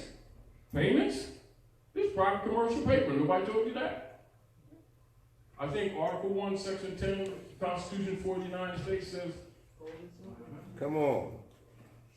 only gold and silver coins shall be used as money in the United States jurisdiction? To satisfy debt. And no state can do what? Make any bills of credit. So they convert all this activity into a bill of credit, already violated. Then they give you to claim that their private commercial paper is money. Then they bundle your promissory note, and they call them derivatives, and they pool them in a service corporation. Then they give the European bankers, mainly from London, District of London, right, to invest. Now what they do, they pay for what the note says, plus some other interest, right? So now the guy you gave your promissory note to, he don't intend to turn it back to you because remember it's a maturity of 9 months. He already bundled and sold it and separated from the mortgage, which also aborts the agreement. Are we clear? I'm explaining to you what your argument is. Before, during, or after. We talk about 7 principles of jurisdiction. Jurisdiction can be challenged at any time. And fraud has no statute of limitation. Now, so since he bundled your security with other securities, sent it to a pooling company, and then they got finance from it to finance this bundle of mortgages, that private promissory note goes automatically, even before its maturity, into the category of securities. So that made you immediately the creditor. That's how they monetize your signature. But yet they'll write you in the book as the debtor and write themselves as the holder in due course and creditor. And with the deed of trust, they set themselves up as trustees over your estate. And then they take the payments, alleged, that you make as a gift to donors, and they may put a 0.5% or some percent to make it look legitimate to what they allege to be the principal, and all the rest they split between them and the pooling company to pay the interest on the debt that they created for the expenditures they got from London, who's regulating all these operations because the U.S. is a corporate colony, not a country. You do the same thing with the court? The United States is a corporate Colony, company, not a country. It's occupying Morocco, but the Moroccans forgot that the country's Morocco. They think the corporation is the country. Because they got the minds of children. Remember, they're boys and girls. They deal with belief systems. They don't deal with knowledge. Keep this in mind. So they're incompetent. Then they call him the private commercial paper money, so that lets him off the hook. Then it says, my license, my birth certificate, my, so now that's possessive. So they accepted the contract. However, it's still fraud. You understand? So now somebody woke you up. Told you Moorish American, what the land is, everything. Oh, now what do I do with these sandwiches now? They're all stale. You know me. Go with it. So keep this in mind. So stop thinking promissory note, although you're going to call it that, because it's a security. Now, and 9 months has passed. I've been in this for a couple of years now. They ain't sent me my note back. And I'm working. All my labor is represented by these Federal Reserve notes, which is part of commercial, and they taxing me too. And I done put a lot of investment in this spot. This house I done painted in, did the siding and stuff right there. You know, the bricks was loose up there, got them hooked up and stuff. Had the roof done twice and payment redone and things like that and stuff. New kitchen. Now they're threatening me to take it. Right? All right. Keep it very, very, very, very simple. Since the promissory note has been converted to a security and they didn't return it to you, and you're talking about foreclosure, this is when you introduce your adverse claim. There's your status. So now you're heir to the land. Unconditional. Make a reversionary statement, right of estate. Want my estate back. And most of all, this is what I want. Now, you know, you didn't make no payments and stuff. And so they have right to foreclose on you and stuff like that. Because you didn't have up your responsibility and stuff like that. Oh, I didn't. All right, stop all negotiations. Let's stop all this conversation. No more negotiations, no more nothing. I want my note back. I'm going to work right here, right now, pending my removal of my monograph. I'm removing my signature off that security. It's been misused. That's an adverse claim. Foreclosure process stops at that moment. What happens is most people never go there. They start talking, I was working at Wendy's last week, my boy works at Mickey D's and stuff, and I'm trying to get a night one there, you know what I'm saying? They got a security job at the graveyard and stuff, and I'm trying to get that one, but there ain't enough hours in the day. You start talking like that. As soon as you start talking about that, you already don't know what the hell you're talking about. Wrong conversation, because it ain't about money. It's about transfers in and out of a Sister Q trust estate, governed by the Jesuits, regulated through the Lords of London. These are the lords that these people have been praying to in the name of Jesus. Through the secret treaty of Rome. Regulated by the private oligarchy called the United States Corporation Congress, who've been impersonating as congressmen. They are private oligarchy, deputy knights for the Pope of Rome under the Unum Sanctum policy, enforcing Unum Sanctum Spanish Inquisition against the Moors. The wars never stopped. And then they created a bunch of alphabet soup subdivisional agencies to enforce it on multiple levels, pretending they're separate. So, what power do you have? Remove your signature. So if the bond die, all the machinery that operates off of it, no matter how sophisticated, no matter how powerful, how entrenched, you just cut his jugular. Because that's his bloodline. Because they're vampires. And you're the host. What point you didn't get that? If you forget that fraud has no statute of limitations, you're not going to exercise that. But now you know it's not. It has no limitation. Do your thing. Go ahead. This probably answers a question that just came up. Basically, the person says, what would be the recourse for a person who experienced a foreclosure? Can they come back and sue for the damages of this fraud? Oh, of course you can. Now, when we talked about reversion, you know the article we did on reversion, and we talked that once in a while? That's why we did that. That's in the nature. But a rescission of signature, this is being specific with foreclosure because it occurs in many areas. With homes, with land, and inheritances too. People need to know that. See, most of the time when they think of foreclosures, they're thinking just houses. No, people have inheritances that some of them don't even know about. Lands and everything that the municipality operators have been claiming. That's in your family line. That they've been stealing from you for generations. Islam.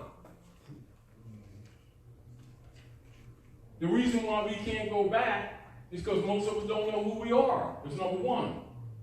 Don't know the land's Morocco. Number two.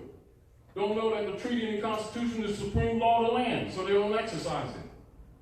They don't know that barristers, lawyers, and attorneys are deputy knights for the popes of Rome and officers of those training venues that they call courts. You're not going to win. You got to come from another angle. Unconditional error unconditional, in your proper person, make an adverse claim, throw a wrench in the gears.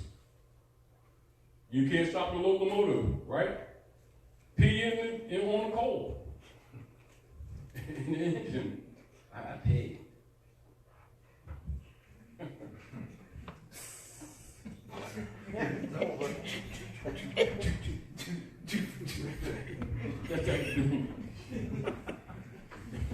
Will he keep stealing your pie? You know, don't give him no punky pie no more. Collect where the dogs walk and smooth it out. Stop stealing your pie. Y'all just gotta think. See, this is what you have to think. For all the machinery that they have, that they built, it requires your monograph, your signature, to give it life. How does it give it life? Why does it give it life? Because you're the heirs to the world's largest estate and the only ones that don't know it. So they gotta trick you into signing things. Islam. Because every time you sign it, what? Sister QV Act of 1666. 666. You make a pact with them, guess what happens? You lose. If they touch it, it's contaminated. But these people keep believing in them, don't they? So Rome lives because these people believe in them. This is why everything and even their instruments are predicated on what? Trust, by virtue of blind faith. They built skyscrapers, highways, shipping, all-world planet of operations, platforms in the surface, just above the surface. All with liens against your estate. And we be sitting down here trying to find a job. Do you understand? Because we don't understand what we're dealing with. And all Jolly asked these Moors to do, declare your nationality, y'all. Yeah, I'm gonna get around to it. Yeah, that's interesting, but right now, I'm in the faith of the House of the Lord of Jesus Christ and the Lord of Incorporated of Freddie Jones. Bishop Freddie Jones. And then they keep doing this kind of stuff, and they keep losing. Freddie Jones worked for them. Article 3, Secretary of Roma. He knows Jesus. He got a cell phone number. I know. He's got that updated iPhone. You know what I'm saying? Man, it's too deep for you. You start that kind of stuff. I'm questioning the great authorities. But anyway, you remove the signature. Now, even now, this is the deal. This is the deal. Whenever there's foreclosure on the estates, etc., in the background, what's happening is that the notes in bundle are being negotiated and resold, and then resold, and then resold, and then resold. All right? If you interject, it stops their capacity to move it.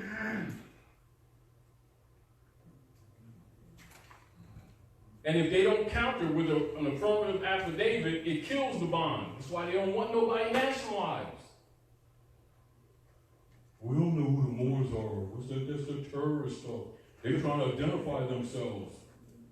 You can't identify yourself. That's unlawful. You're scaring us. Yeah, it's like going to the vampire's party talking about light the candles. He said, no! Don't light the candles. Pull the shades up, light the candles. What? That's the power of your signature. Is that it works the entire machinery of the U.S. demon platform called the U.S. democracy, which is a private corporation owned by the Jesuits. Operates for the Roman queen called Columbia. That's why they named that area after her. That's her district. District of Columbia. All right? That's why the people there can't vote. That belongs to Rome. They have no rights. They're vassals. They still don't get it. They know Jesus and stuff. And you can't tell them nothing either. Because they're citizens. It's shameful, but let's fix this. Now, they're not going to produce the promissory note because they've already sold it. You have a right to demand a promissory note because that's what's in negotiation. That's where the value is. But then, the owners of the pooling corporation, companies, who's moving this around on the stock market, from 55 Water Street, New York, and derivatives all around stock, it's got a whole bunch of signatures on it. That's why they'll never produce it. They'll never produce it. And to be holder in due course, you must be the holder of the original instrument. No copy, no payment scale that they printed off, and no electronic crap and stuff or whatever. Wedding signature. Because that's the real bondage. Bondage. And it ain't a chain. However, it's chained to your estate. So since they misused it, and since you were the rightful heir, I don't like the way you did this. Give me my note back. They can't do that, can they? But then they're trying to take the estate, aren't they? As trustee, isn't it? He didn't say he was trustee. He said he was selling your house. Didn't say, it was like, somebody, sell you a loaf of bread, you're going to make some sandwiches, and then they come to the, how many slices left? What? What do you mean? How many slices are left? With my sandwiches for two. What? Huh? I just bought this. But you didn't buy it. You thought you did. You get the whole point? You know how they used to do the thing with the phones? I think that got Ma Bell in trouble when they were selling phones. They owned the phone, but you owned the internals and stuff like that. CMP. And they were charging people forever for them phones. And they got sued. And then people found out that they didn't own the phone. Just like you didn't own the driver's license, but you paid for it. You don't own tags on the car, but you paid for it. And when you don't play their game, they take their stuff that they had no right forcing on you in the first place under color of law. You see? So, stop all negotiations on the estate and any negotiations or anyone claiming or alleging to be holder in due course on the promissory note, which they, without my permission, converted into a security. And since I'm the creditor, I I want all the finance that was generated by that promissory note, and I want it on this table right now. Right now. And all books, all ledgers, right now, because I'm removing my signature. That's called an adverse claim. That's a right, not a privilege, that comes with foreclosure process. So you can see why they don't tell you or inform you. It's not an option, that's a right. But what happens if you didn't exercise it? You abandon your, that's why the foreclosures are called abandonments. So they treat you like you've abandoned the house even though you're in there. So they come and move you out the house like you was dust on the floor, like they clean the house. You said, hey, I'm here. Oh, get the broom, get the bigger broom. That's how that's done, that's why it's done. Because you've abandoned your right of claim. So they're claiming, they're taking an adverse claim. However, they cannot produce the original instrument, so they cannot be a holder in due course, can they? So if they're not holding in due course, they don't have a claim either, do they? But you have interest in it. You can prove that your signature's on that promissory note, not his. Not some law firms, not Joe Bosnop or Dinkle. Not some law firm, not some mortgage company. You see why MERS was declared fraud? But who went after them? It was Europeans who were losing their homes that know what this thing was all about. And then them same Europeans that came back at them, and then they started moving off, denouncing their U.S. citizenship and taking whatever finance they had, taking it over in Switzerland, in England, and stuff like that. That's when they did that House Joint Resolution 2748. They going after all those accounts. So look up so-called, because you already know they're not Americans. They'll list it like this. Wealthy white Americans denounce their U.S. citizenship and take finance and go into other countries. That's happening all over, including Zuckerberg, Facebook. That's why they did it. We're talking about what's really happening in the politics that our people need to understand and why they need to understand why. When they agreed to be white people, they lost their birthright too. They can thank Horace Greeley for that. And Ulysses S. Grant, who modified the Naturalization Act of 1790, modified it in 1870. That's why you see in the law books where it's explaining that free white people does not mean Caucasian race, because that's when the Europeans start claiming to be white people. That's the Knights of Columbus Ku Klux Klan.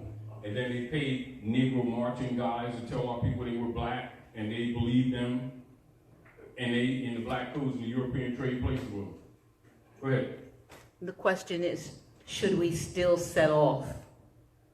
Set off? Set off. Now, what is set off? I don't know. All right, this is what set off is. So now let's talk about what set off is. They know that when people think they're making payments, that there is no payment, that it's a gift, it's the donors.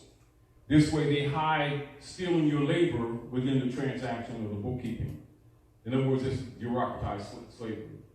What occurs is, and the reason why they want you to continue to deal with them is because what they do on behalf of your estate, because they send you the statement of account, which is the bills that are alleged to be payments. They are statements of account.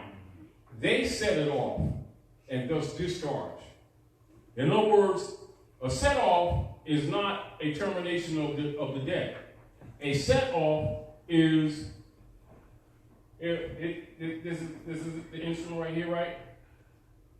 You kick it over here. Go over here. When we get to that next month, next year, that's set off. Right? Get over, then finally get here, then they have to do what? Raise the debt ceiling, crap. People need to know what's really happening. Kicking the can, yeah, but Kicking over here. Go over here.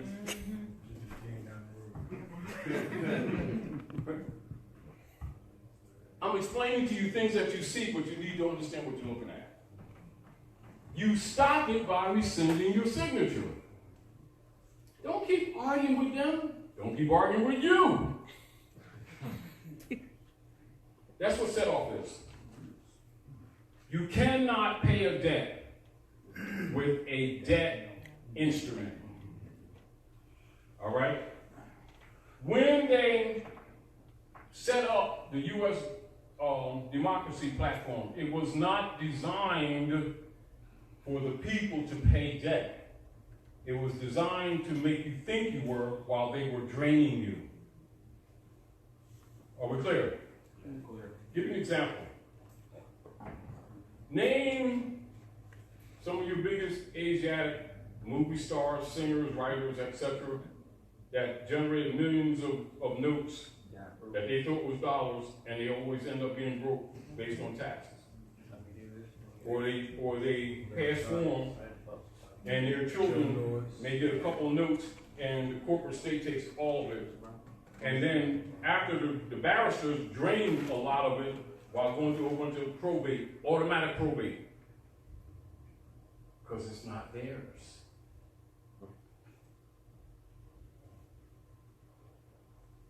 That's why there's mad at Mike. Because Mike set up a trust. And you know Mike was getting conscious. Jack's conscious too. You know, and then as soon as Prince started getting conscious and got the rights to his music back a few months, then they bumped him off and said he committed suicide. But you got to understand, because that messes up the whole system. Do you understand? I say, why go to extreme? We send your signature on everything. So set off basically is what absolutely takes place. So like you say, you are thinking you're paying a water bill. So the people who own the water company, their agents, they bundle them and they set off against the Sister Q Trust. They'll take the social security number or the marriage license number or the birth certificate number. All of them go into the global estate trust. They're different instruments, do the same thing. All of them are bank bonds, but if they have them with different names, people think it's different stuff. You know, just like they give you, FICA tax and local tax, and the children's school tax, and the Bosnatendorf tax, and you see all those listed taxes. They all go in the same general pool. That's my mama. That's my mama. Excuse me, just make y'all. It's on, Mama. I'm doing class. I'll call you later, but. All right? All right, love you. Love you, Mama. Peace. My baby. Anyway, so all of it goes to the same place. You know, so when the masses are fooled into thinking they have these separate pocket funds where your retirement fund goes here and your other fund goes here and your tax goes here. No, that all stuff goes in the same toilet.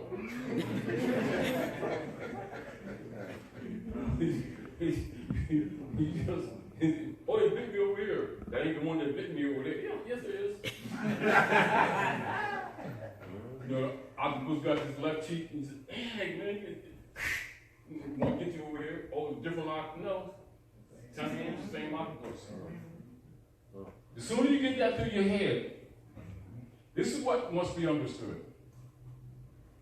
When you see those 3 stars up there on 18th Street in Philly, you see them 3 stars?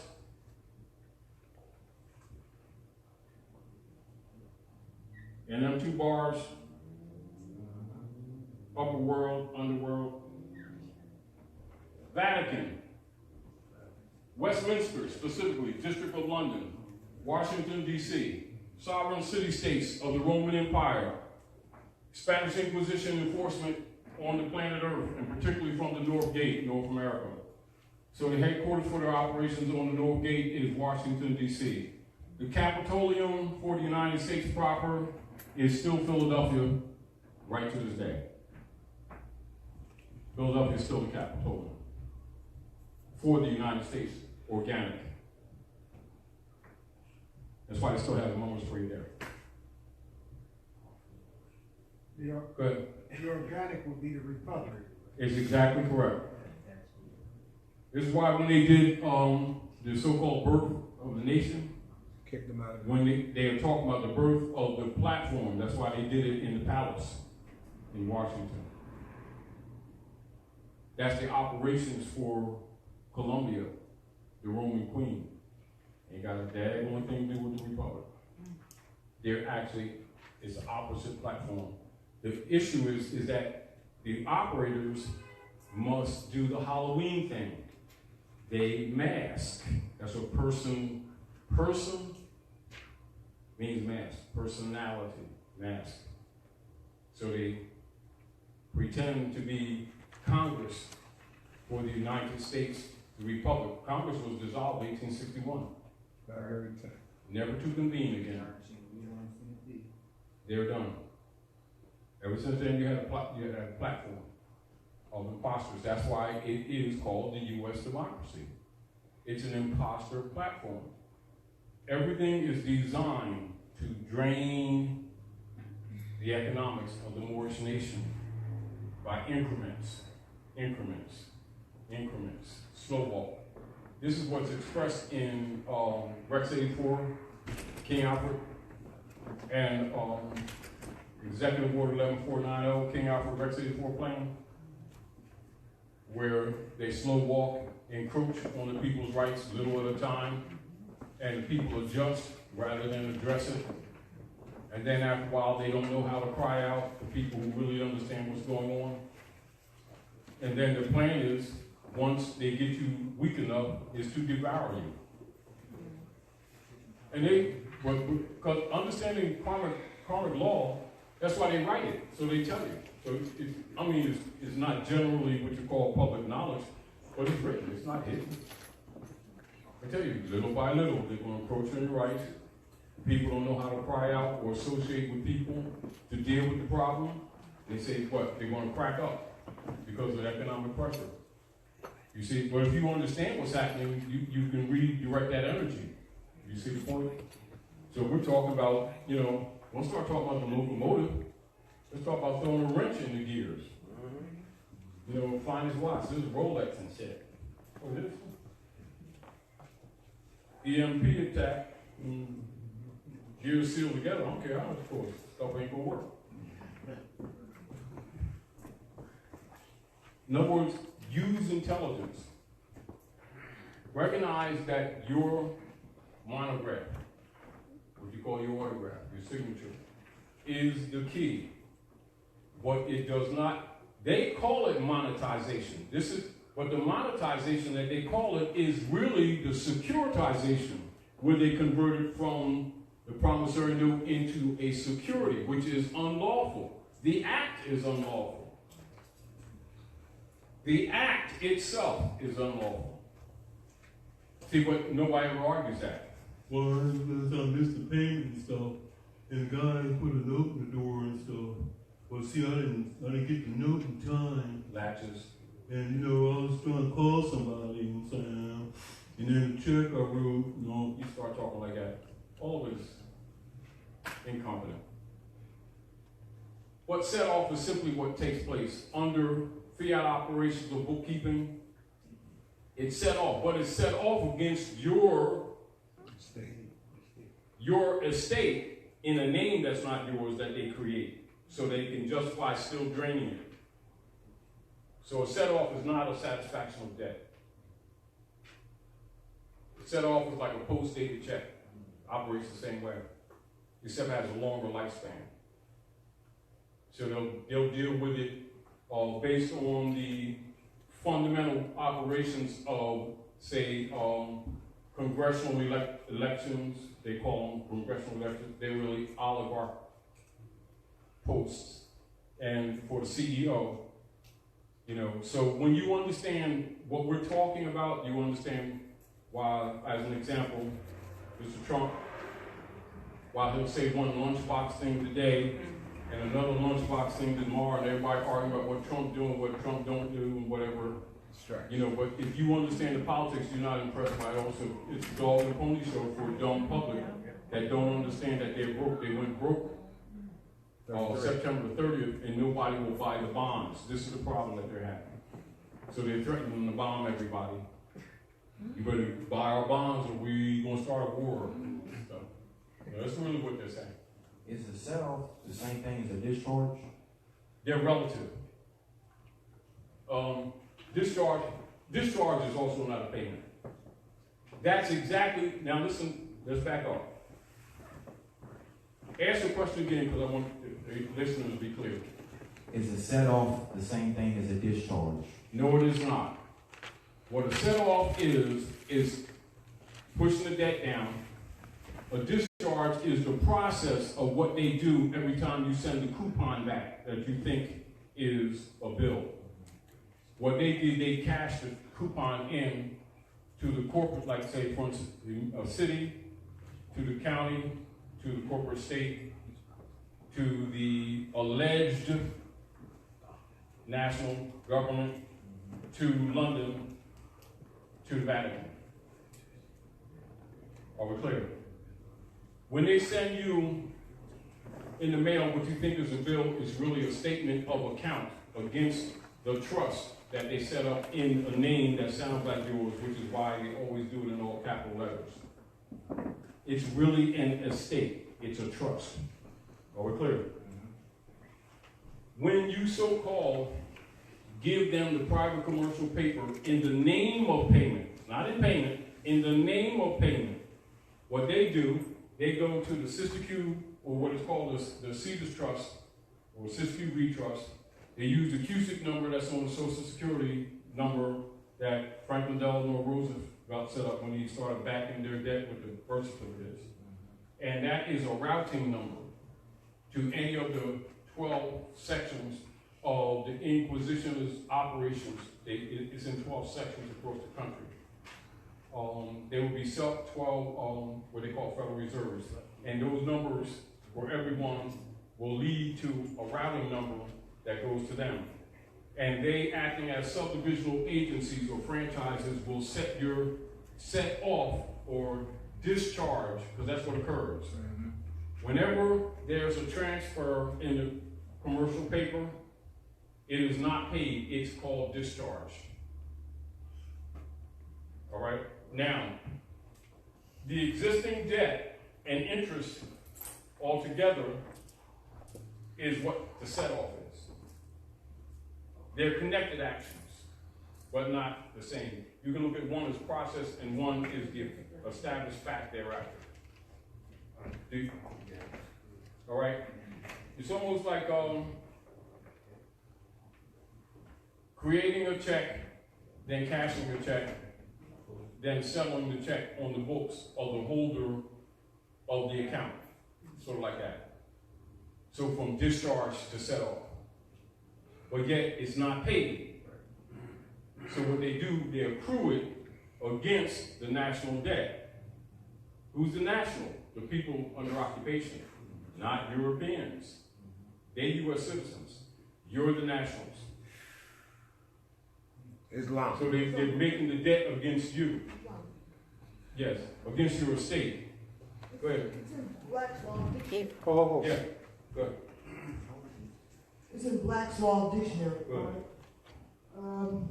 In equity practice, in the process of accounting before a master in chancery, the discharge is a statement of expenses and counterclaims brought in and filed by way of set-off by the accounting defendant, which follows the charge in order.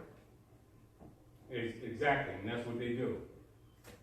So what happens is that allows them to essentially double dip into the estate that's in a name that sounds like yours. That's why they get wealthy quite quickly. So you would take that action to discharge? Well, they tell you, this is what happens. Right. Now that people are starting to wake up, they kind of invite people into the operations of the Uniform Commercial Codes. Because remember, they're dealing with human trafficking. Therefore, it's commerce. Commerce means trade. So anything that's traded is not allodial and it's not unalienable. It essentially deals with liens. That which is not alienable is not tradable. So birthright is not tradable. And so what they do, they invite you to come on a trading platform seeking to secure allodial rights, which is a contradiction. This is why I always tell people when people offer you UCCs, it's a trap. Interesting, it's a trap. It's the invitation for you, me, not to seek to enforce the Constitution, organic, and the treaties, and to seek to operate on the demon platform, which is totally trade and commerce. And so they'll dance you through hoops.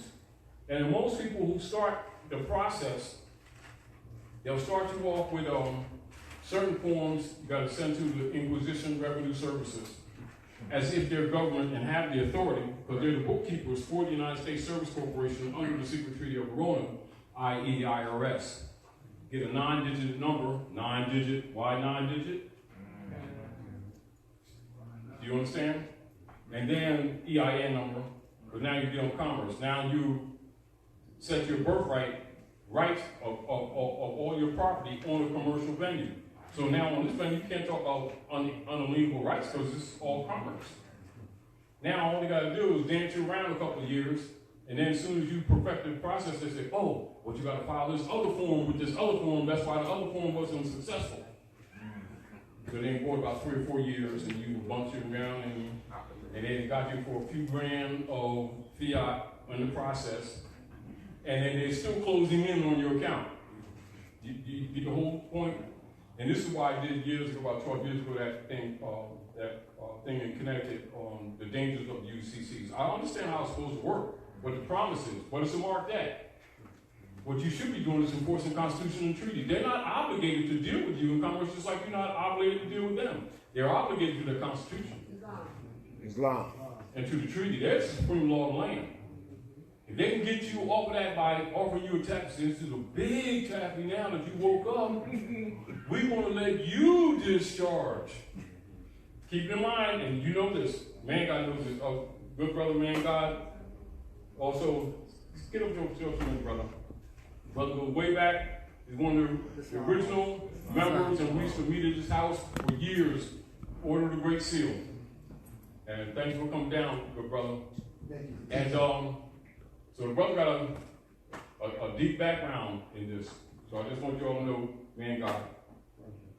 I just wanted to ask you, actually I wanted to bring up a situation to see if what this lawyer was talking about would actually amount to an adverse claim.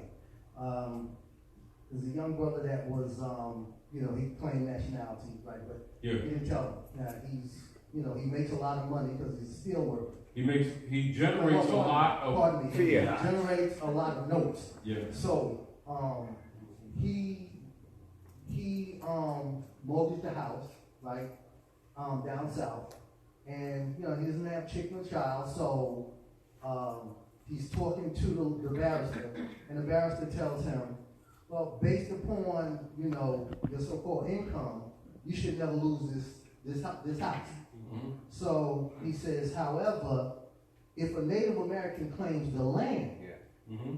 you have to give the land and the house up, but you can go back to the bank, right, and reclaim the notes. It would be called an adverse claim. Okay. See, that's the adverse claim. You have a right to the notes that was generated off of that promissory note that they, owners of the bank, converted unlawfully into a security that is actually backing all of the whole transaction. In other words, you're backing the whole transaction yourself.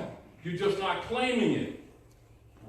An adverse claim is where you're stepping out in front and saying, all right, all these guys say they're the creditor. All these guys say they're holding in due course. Everybody knows in law, to be holding in due course, you have to have the original instrument. Not some copy, not some record saying that any other none of that stuff counts. If you can't produce the original, you can't be holder in due course. And if you're not holder in due course, you can't initiate the action that's happening right now.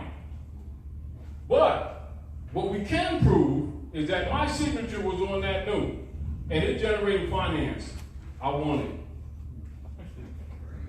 That's adverse claim. Now, one more thing. Now, when I first met Taj and everybody was coming to the house. You know, we were going through something with the house. We ended up losing the house. And I wanted to say this because it came up, but at the time, we weren't as knowledgeable as we are right now. And at that time, I'm in one of their tribunals, and the barrister says, "So what? He's supposed to not pay the mortgage because he's a Moor?" That was the question. But he's not supposed to pay. Right. See now, Right. so now we got to analyze what the barrister said. What did the barrister do? It's called barratry. Write that down. You're going to look at what that is, and you're going to say what that is. This is what happens.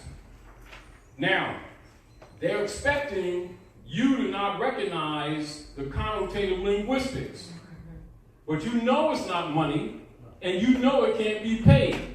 So he's inviting you to start arguing about payments, which would make your retort incompetent. And at that time, I was fresh and new, just came into, you know, nationality and so forth. So, you know, I definitely thank brother here, Brother Taj, for teaching and, you know, really coming with these details, because these details are important. Had I known that now,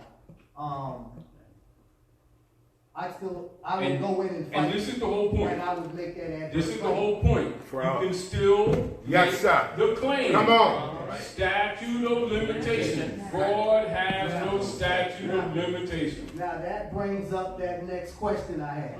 Come on. Next question is, I had put in a claim, did not deal with it, Yeah. but it was I wrote it up as, I wrote a claim of fraud with Sienda. Yeah. Meaning it was it was fraud with Sienda, meaning it was fraud with, and they knew. Yeah. And so, but I didn't know at the time how to pursue it. See, now, Now the that whole was, platform is fraud. that was early 90s. Yeah, let's look at this. The whole platform is fraud. And if you know anything, especially if you're conscious, you can easily argue that. Key is when the foreclosure action takes place, the adverse claim also takes place. What they're not telling you, they're moving on latches. They're just not bringing it up. They're not exactly refuting even your argument. They're moving on latches without bringing the issue of latches up. All right? Now, let's talk again. In law, when the issue of foreclosure, a foreclosure action becomes functional, that means when they start acting on writs of execution, writs of removal, etc., writs of possession, per se, on the deed of trust. When that action comes about, adverse claim comes with it. It appears that no one acts on the adverse claim, which causes an abandonment of the estate. So they're left on the battlefield. They're making a claim, and no one's bringing up that they're not holder in due course. No one's bringing up to bring that note into the court, and that you're going to rescind your signature, because that's where the whole foundation lies. But what happens with most of us, and you knew better, however, this is the point. They're still operating in the mentality that they owe somebody something. They're not operating under the knowledge that the promissory note was converted into a security without their knowledge and financed the whole transaction. They themselves are the financier. Right. They're treated like the bank is the financier. No, what they did, they flipped the books and put you on the debtor side and put themselves on the asset side, because as soon as they monetized this, it became an asset. You're the creditor, they're the debtor. I want my shit. But if you don't say it, you've abandoned your adverse claim. And what happens, we get caught up in the other arguments that they invite us to that seem to be attached to the issue. Logically, they are, but it's a diversion. It is no different, like we sparring. Like if we sparring and like somebody doing like this, right? And then while you trying to look at this, and then they catch you with the right, same thing. Go ahead. One more question. Now, one of the things that I had read in regards to what they call, that's what it was called. Constructive fraud? Constructive fraud with Sienna. Yeah. So, now. Like a mens rea type thing. Right. So, Yes. so now when, in dealing with that, is there, let's say for example, I'm calling you on fraud now. Yeah. When I call you on fraud, I'm bringing up the fraud charge now. Yeah. Is there... Then you introduce the adverse claim. I'm saying, no, but Go I'm just ahead. saying, is there a certain time period that you have to act? It's called once you latches. identify it? Latches. Okay, so it doesn't... Now, let's back up. Okay. Just a reminder, because and I'm glad you're asking it, because I know you're asking it for people who are listening. Fraud has no statute of limitations. This is why I did the demonstration on coming out of the grave, dusted off. They took my bike. I want my bike. I want my house. Now, see, now when you nationalize, now you have unconditional heirship too, to boot. You see? I see. Now, Kitty. And this is back to when we were starting off. I said I want to be more specific, although we're going to go into different areas, because let's stay where we're going to be effective. My interest, like I said in earlier, is putting a nail in their coffin. Wow. Is not that some of these other things aren't of interest. My interest is how can we make people as effective as we possibly can right now. Remove signature. That means rescind signature. Stop any negotiations or activities on that estate. Pending, like a Liz pendants, pending my right of adverse claim. Because I'm taking my signature off that security. That ain't supposed to be a security. Everything grinds to a halt. See, all the other arguments, they'll have some potency. That's the 100 proof one. And very few people make it. This is why they can keep bouncing you around. They keep buying time. Now, and like you said, and people understanding fundamental contract law, there's constantly burning on their mind the principle of latches. The principle of latches is not timely acting. It is important for everyone to remember fraud has no statute of limitations. It doesn't matter in issues of fraud. So if you argue fraud, automatically latches is not involved. It's kicked off the table. And they will start trying to get you to argue it so that you will come into that argument, which means you agree to that argument when the latches argument is dead. So keep in mind, the latches argument is dealing with timely action and failure to act in due time, and therefore voiding the capacity to act. That would be called statute of limitation. Fraud has no statute of limitation, therefore the argument of latches is off the table. Don't even go there, Fred. Yeah, the sandwich is stale. I still want it back.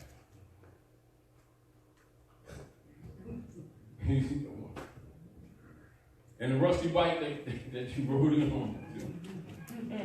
Go ahead, got the mic, go ahead. Yeah, okay. As far as, I've seen on the website, writ of discovery and disclosure. Yeah, that's a right in any process. Now, if they default on that, then you could come behind. Then you state that they default and do it in writing. And then even come back. See, this is the whole deal. This whole deal. Right now, for tonight, and myself and Dr. Nailah, we were talking some days ago and going over some of these things. There's a lot of things that we can talk about, and we're reviewing a few things because we don't want people to not comprehend what we're talking about. My major issue tonight is keep in mind this. And I probably couldn't say it more complete. Stop all negotiations on my estate and any negotiations or transactions pending my right and intent to remove my signature from the security. So, if you're dealing on them on a court level, because I know, now they said there's a difference between a motion and an affidavit. So Yeah, because a motion is an option. They can see a motion. They can deny. A motion admits a jurisdiction. That gives them option to dismiss it, whether you can be right as fire, you know, under a pot of beans. And they can dismiss it because it's a motion, because it's acknowledging their jurisdiction to make the decision. It doesn't have to be right. It has to be his discretion. An affidavit must be answered, or they are defaulting. This is why we do affidavits. But again, this is also why we try to train people to know the history so that you don't practice that stupid stuff. I'm removing my signature from the security. You said stop all negotiations. Stop all negotiations and activities on that estate. Name the estate what you're referencing to. Pending. So that would be like a loose pendants. See, because now you're talking because you're the one whose monograph creates the security. You just wasn't informed. So you're speaking of right. You're not speaking of by option. Activity. You're not asking permission. Pending my right and intention of rescission of signature of that security that was used by Freddie Dodds Nickel-Dinker, who works for this such a foreign bank operating on my land, unlawfully and in violation of trust and all that kind of sandwiches. You understand? I'm trying to stay simple. I want to try to keep it. I don't want you to get caught. I don't want us to drift off into vanities. Got it. All right? Let me borrow your pad from it. It's a deed of trust. It's a transaction. We're doing an actionable thing. I'm asking the court for a writ of execution against this house upon which I'm foreclosing, of which I'm alleging. Because when you do the action, it is an automatic that you're standing in the position of holder in due course. It's already assumed. However, that assumption should not be assumed, it should be proven. But usually people don't command the proof. In order to be holder in due course, I can't take this, what you have here, and put it in a copy machine and bring that up and be holder in due course. It must be this way. Are we clear? Yeah. All right. If I don't have this original, I can't be holder in due course. Now, someone can waive their right and allow me to play that game if you're stupid enough to waive your right of adverse claim. But if you don't bring it up, Tacit acquiescence. tacit acquiescence. Abandon your right of claim, thus abandoning the estate. So since I'm the only one dealing business with it, I'm like caught with this. Conveniently goody. So now, they make an adverse claim and throwing you off what you think you'd have paid for, but you never paid for it because all this was put in escrows and transferred to the pooling company. Well, I've been paying for 15 years. Let me see, you got $15 here on the principal. I mean, you don't even have majority claim. That way. You see? Because all the rest was taken as the donors. See, so let's bypass all the BS. Stop all negotiations. This is you. Stop all negotiations. $2, $3, $5. Auctioning your stuff, right? Stop the dog and pony show. I am, state your name. No. Yes. Rightful heirs to that estate, misrepresented on those instruments in all caps and whatever other format that they may have used. I'm commanding reversion of my right of estate. Stop all negotiations pending my intention, absolute, to remove my monograph off the securities. That means it's dead at that point. Because you're talking as an heir, aren't you? Since they've been acting as trustees, haven't they? They didn't tell you that, did they? No, they didn't. So they was representing you all the way around, ain't they? Now, that's an adverse claim. That's an automatic when the foreclosure comes up. They don't bring it up if you don't. But you should have, and they should have informed you. But if they did, then they couldn't run them courts and everybody getting paid off your estate. So they're living off your virtues. That's what Charlie warned you about. Go ahead. Give her the mic. Coming at Oh, excuse me. Give me your note back. Thank you. I would like to say air unconditional in Air unconditional. in that. Now, if you're air unconditional, you better be in your proper person. I mean, just like absolute. What's your nationality? Moorish American. Oh, now that argument's settled. Now what else? So I'm air unconditional. I'm just. Well, I want to put it in the wording when I Then do that. Islam. When I do my presentment, I want to say air unconditional. Then do that. All right, cool. Thank you. But that's for everybody else too, isn't it? Yeah, well, if you All like. right. But then you gotta know what you're talking about. Because if they challenge you, you can't defend your position, then they take over the argument. But that work the same for Chronos too? Give them a mic. Say it again. Would that work the same for like car loans and lease payments and whatnot? It's all the same. It's all the same thing, contract law. It's all the same.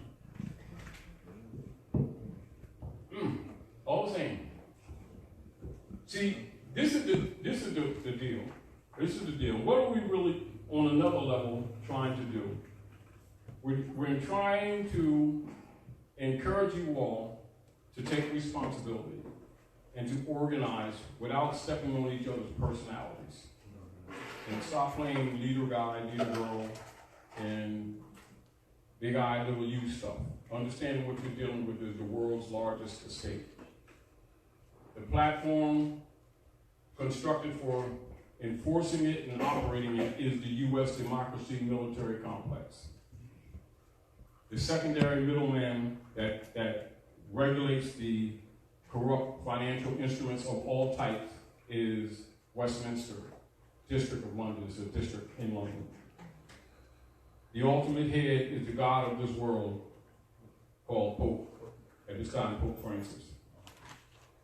You know that Pope Francis has been having pressure put on him by the Manchurian Brotherhood, so he's talking kind of positive. You know, like he's trying to fix some things, you know. However, let's not look at that. Let's look at the heirs. What we're trying to do is get the heirs to take responsibility and stop looking for someone else to do a program. All right. Do you understand what I'm saying? And man, God knows, you know, how many mornings to nights and how many years we met in the land of Nod. In the house and in the trailer. You know, and how many brothers and sisters have come and gone, and how many of them have betrayed the cause for selfish for selfish gain, that caused a lot of the confusion that we're dealing with. And then other orders have been copying off order the Great Seal, producing documents and selling packages. And they got it from us. And you know that. But those are adverse claims, you know it, and what we need is everybody to understand this without thinking that we're trying to make you club members of anything. It's a birthright, but it's in your interest to be organized. The more organized you are, and the more active you are specifically to the cause and principle, which is universal, we will be effective. You know, essentially, what we're asking you to do is essentially exercise Regency activity, which the Moorish Science Temple was originally set up to do. And also Great Seal was set up to do as a countermeasure to infiltrators into the movement overall as a counter to them. And then you have constant people misrepresenting. But if you can comprehend the principles of the cause, anyone can do it in their proper person. But don't put your ego in it, and don't do it for monetary reasons. Although there may be what you call some economics involved. Servant is worthy of his hire, no further. Do you understand? All right? And teach truly. Be honest. Always produce what you produce on the principle of looking 7 generations down. Do you understand? Whether it is the offspring or the earth. And that way you can pretty much navigate kind of cleanly in spite of the lower self operating. All right? Those are fundamental principles. Above all, cannot emphasize it enough. Let's keep it simple. Stop all negotiations in this matter pending my right and intent of rescinding my signature monograph of all instruments that were used in any transactions or securities by Freddie Bosninkle-Dinkle, who alleges to be holding a due course, which he is not. I want the note produced. I want my note back. And I want all profits that were generated by it.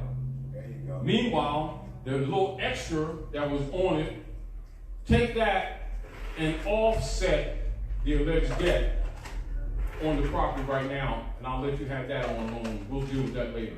That's how you deal with it. That's the ultimate offset. Islam. Do you understand what I'm saying to you? You don't need no damn UCC to do it. You're an heir. Act like one. And understand what's up. Are we clear? And if you don't comprehend what we talked about, they can get you off into other arguments that seem relevant, and they somewhat are. But that's when you see that, you don't make no payments. They say, now wait a minute. House Joint Committee report on the Barrister Association, 1952. Are you here acting as an emissary for the Jesuits? Do you have a license to do business on this land? That's your lawyer talking trash. If you don't, this is my estate. What out? Islam.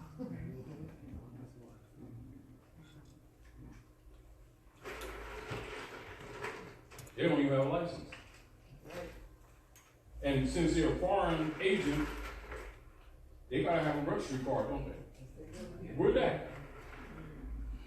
And you ain't talking like a Supreme Law land is a treaty and constitution. And you're an heir, and you're the people of the land. Now, who's this? That's how you start talking to them. That's how you disrobe them. You're saying. That's how you start disrobing them. Stay specific. And don't get tempted into other stuff. Now they say, you know daggone well that the U.S. democracy platform was set up and solidified in 1871, the Act of Congress, calling that Organic Act, what they did for the Roman Queen in Washington, D.C., and you're party to that, right? You're officer of this private court and stuff. Well, according to the House Committee report, you're a member of the Communist Party? That's your parent body politics? You've been That's right. trying to overthrow the republic? That's right. Sheriff! Sheriff! Now you're making them liable. Because you should have been able to been talking in there in the first place. So I'm talking about you can't talk. Not only that, you know the daggone way you can't pay debt with the private Federal Reserve notes. It can only be discharged. And I ain't been discharged, and they've been discharging in my name against my will. They ain't told me about that. I want all returns from that stuff too.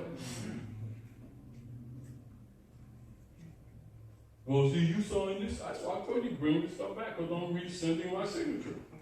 Fraud has no statute of limitations. I know it, you know it too. Now, Maggie, you want to keep letting this guy sit here and talk trash? That ain't his monograph on there. That's my monograph. And they don't have the original game holder in due course. Shut them up too. So how do you settle this matter? Bring the note in. They don't have it? Then why are we in here? I mean, that's how you talk. What do you mean payments? Ain't no payments, it's all discharged. And it's paid anyway. I think congressional records, I think when the alleged governors of the different corporate states agreed to be states of, they agreed in conspiracy to pledge the people's properties of U.S. citizens and their labors under this Treaty of Verona to the Jesuits. Well, I ain't no U.S. citizen. I'm North American. I'm people of the land. I'm blaming the land too. Which Green Party? Islam. You know, it's how you start talking to them. But it's better if you're organized so that they don't try to intimidate, individual energy units. You know what I mean? What people keep on trying to be islands. That's why Jolly organized them. But they keep, everybody wants to be important. They want to be the chief. See my feathers, see my feathers. Stop. Just be true to cause. And teach someone who doesn't know. But you got to know what you're talking about. You can't argue fraud if you can't identify the fraud. It's fraud. All right, where's the fraud at? Well, see, because one of the sneakers is a New Balance and the other one's a Nike.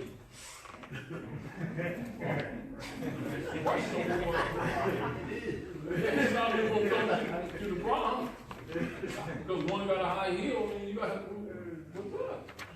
You got to prove what it is. And what is the issue? The issue is that they converted the promissory note into a security. First level fraud. 2, they put me on their ledger as a debtor, and clearly when they monetized it, I became the creditor. Therefore, they robbed me from the beginning. And they never gave me no dollars and no nothing like that. They gave me keys. I don't know nothing else. So let's back up. Well, you can't because you already signed this stuff. Well, latches doesn't apply because it's clear fraud. And since my note was used to generate the finance, and they sent it to this pooling company. Matter of fact, who's the pooling company that got the note? Bring them in. Of course, they ain't gonna do all that either, because then a lot of people will be coming at them with pitchforks. So it's easier for them to stop messing with you, give you the house back, and try to negotiate and give you some finance. But don't get caught off in the sideline arguments. Don't get caught off the cuff.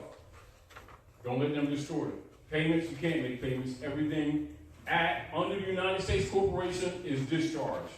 You know it, that Matt should know it, and I know it. But you thought I didn't know it? So don't sit around and talk about payments. I'm not stupid. Don't disrespect me. It's my estate. Don't try to steal my labor, nor my years of investment. While making adverse claim and reversion of estate. Both. For the record. I ain't just talking here, it is in affidavit. judicial proclamation. And you can add to the judicial proclamation what you want to add to it. Oh, you ain't got no EIN number with this trust. IRS and foreign private bookkeeping corporation for the United States, isn't it? You got no, it's not government. I'm not obligated to them. I'm putting you on notice. This is how it works. You know, and being, it has no statute of limitation, right? And this is what everybody needs to remember, and I'm glad you brought that up, is that it doesn't matter. It doesn't matter if it's your grandmother's house and they took it from her. You were there, go back and get it. The deal is, when you're organized, you won't be drained of a lot of resources because the organization does it.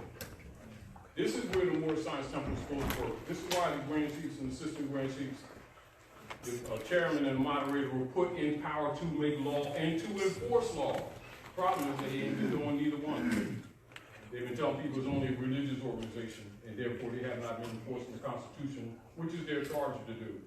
And this is why you must do it yourself. You've got to get organized and do it. Are we clear?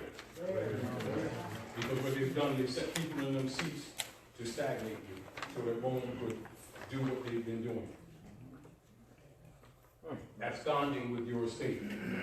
And on top of that, the other thing that if you want to talk to the IRS, you only want to talk to them this way. Put them on notice that the guys who've been transacting business on your estate with that house hasn't paid taxes.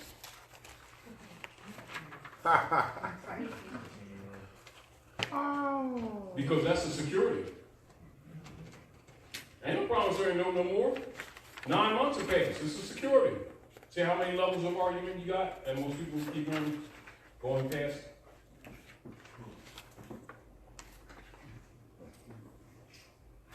And remember, the IRS belongs to the Jesuits. That's Inquisition Revenue Services. They don't like people cheating.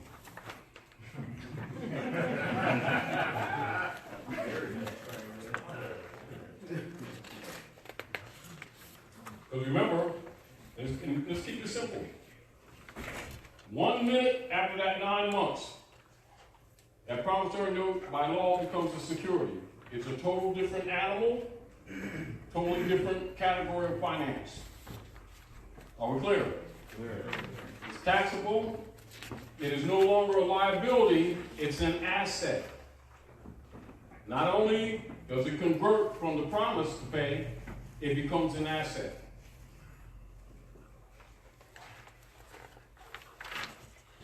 So who supplied the asset? Come on, y'all. Exactly. So you want your stuff, right? I want my stuff. So we ask for it. Give me my stuff. In there because your signature's on it. Because that's what they used to go through the global estate trust that they set up in 1492 with the fall of the Red House. Global estate trust against the British Empire. That's why it's important for them to do whatever is necessary politically and socially to convince the heirs of that estate that they're black or Negro or Indian. Color. People of color. Minority. Makes them non-descendant, Non-descendant. incompetent heirs, That's right. i.e. wards of the state and thus state property. African American. That's exactly what's been happening to you. Exactly what's been happening to you. Teach, Taj. Are we clear? Clear. So we're talking about how these things function, not what you believe, not what you think, how they function. So who can fix that? You. What's the easiest way to fix it? Rescind your signature. Nationalized. Peace, brother. So, Make an adverse claim. Go ahead, Gabriel. in 2009, there was passed the Fraud Enforcement and Recovery Act. Say again? The Fraud Enforcement and Recovery Act. And I'm curious to know how that can be integrated into these adverse claim arguments, because when the living being signed or memorialized the note, he was acting in a fiduciary capacity for the straw man. So therefore, he was acting as a trustee on your estate. So now that makes you an heir, doesn't it? Yes. So that now, what happens if you don't act like an heir? Then If you don't speak like an heir? Tacit acquiescence. Isn't that tacit acquiescence? Yes, sir. Because you're not, because as long as you're not thinking like an heir, you're going to be talking like a debtor, which will cause your argument to contradict, or what you call overlap. It doesn't mean that your argument will not be solid on the platform that you're talking to, but you got to recognize that when you're mixing, that a loyal and feudal doesn't mix in the same sentence unless explained. So what are you doing? You're taking things back from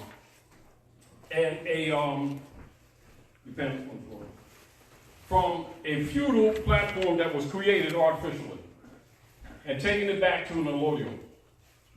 1913. Let's go to the congressional records for a minute. I'm going to push it down for a second. And let's keep this thing in mind. Let me see.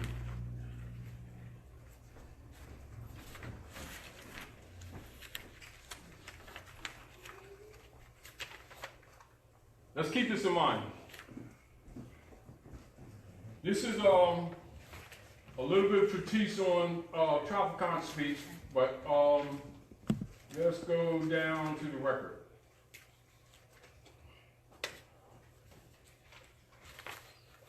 And again, I want to remind everyone why some of this stuff is necessary to be redundant. Excuse me.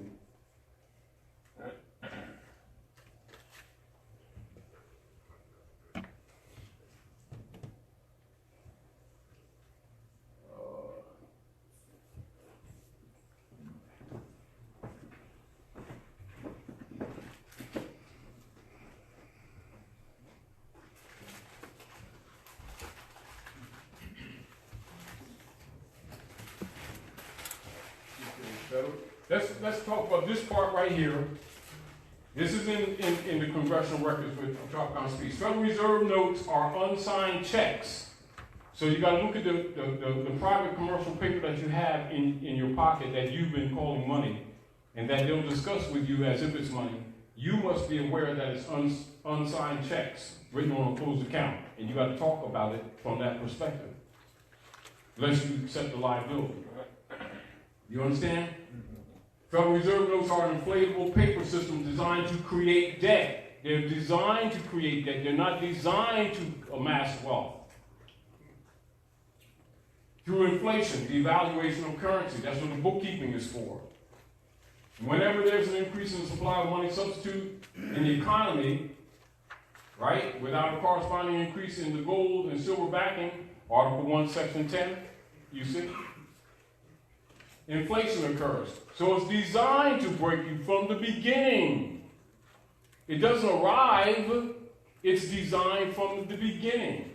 All right? So let's go down a little bit.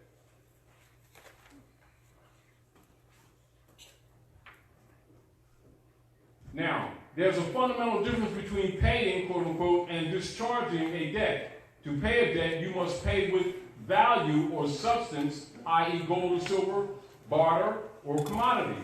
So when they start an argument about you paying debt, he already knows that you can't pay a debt with those instruments. And they're moving the action on them instruments, which they know are unsigned checks on a closed account, of which you have no purview to. So as soon as you start arguing payment, one, you're intruding on their activity. That's a copyright infringement. And two, you're lying. Because you can't pay a debt with them. That's why they want to get you in that argument. It can only be discharged. That's what the instrument does. The instrument does. It discharges. It sets off. It does not pay a debt. So it has to go against something. So what do you think they do? They take that Sister QV trust that they created on your behalf, act as a fulcrum, and lean it against your estate. And they call it the national debt. Because you're the national. and don't know it, type thing. But let's look down here. Let's look down here. Now look, this is very important. When Drew Ali set up the old Canaanite temple for the restoration of the state? 1913, right? So, prior to 1913, see that paragraph right there? Most Americans own clear allodial title to property. Keep that in mind. So before 1913, all property holdings is allodial title. How many people is aware of that or even argues it? Well, they think Drew Ali did what he did just for fun? He's trying to get you back to your right status and also putting your property back into a right status. So these grand chiefs and assistant grand chiefs are supposed to be taking these Moors property and putting it into a allodial trust. Did they do that? It's part of the great sellout. We don't need to argue that. That's the evidence. That's why you go to the record. Are we clear? So just because they ain't doing their job, that means you're supposed to be acting like you're in state because these traitors ain't doing their job? Why do you think he warned you that a lot of these people with turbans and fezzes will be trying to put you back into slavery? You think he's talking out of his ears? That's why I go to records. You go to records. Records expose everybody. You don't need to believe anything. You need to know stuff. Know what you're dealing with and be competent. So prior to 1913, most Americans owned clear allodial title to property, free and clear of any liens or mortgages. So the liens and mortgages didn't exist before 1913 against you. And so these people be thinking they own stuff. And they're in dead pledge agreements. And they're sacrificing your body, your labor, everything. Why do you think if we keep on going broke? Until the Federal Reserve Act of 1913 hypothecated. What is the hypothecation? That's the enforcement of unum sanctum policy. They declare Moors dead at sea until proven otherwise. So they're claiming your estate by creating instruments that actually have no original attachment to it, but they attach it to it, and did you agree to attach it to it, and therefore they get jurisdiction, and they claim your estate. That's what they're doing. But they needed to get you out of your proper person. There's the 14th Amendment there, the last line, isn't it? Then Drew Ali saying the divine warning by the prophet for the nations said the 14th, 15th Amendment is not necessary for the salvation of my people and citizens. Help me in my great missionary work to bring my people back into the constitutional fold of government. Did he not say that? That's right. Islam. Is it clear that some people who are in charge ain't made this clear to people? And have them suffering under Negro Acts to this very day, suffering and people being thrown out of their houses by these foreign Europeans who are pretending to be Americans and pretending they're transacting business with money and it's private commercial paper on a closed account, and no one's calling on the fraud, and they're moving it on your signature because you're the heir of the estate, and you ain't removing your signature. You talking about payments? Remove your signature. And the instruments die. I don't care how big the machinery is. You see the point? Its lifeblood is your signature. That's right. Islam. You get the point? So now look in here. Now remember, and it ain't like this stuff it's in the congressional record, so it ain't no big deal. So, right, so in return, the Federal Reserve System, how about saying the Jesuit order and the bankers? All right. Let's talk about people that run these things. Because the organizations are entities constructed on paper. They can't do anything, can't breathe, they can't talk. That's They right. have no heart to hear, no ears to hear, no heart to sympathize, no power to save. They're Islam. dead.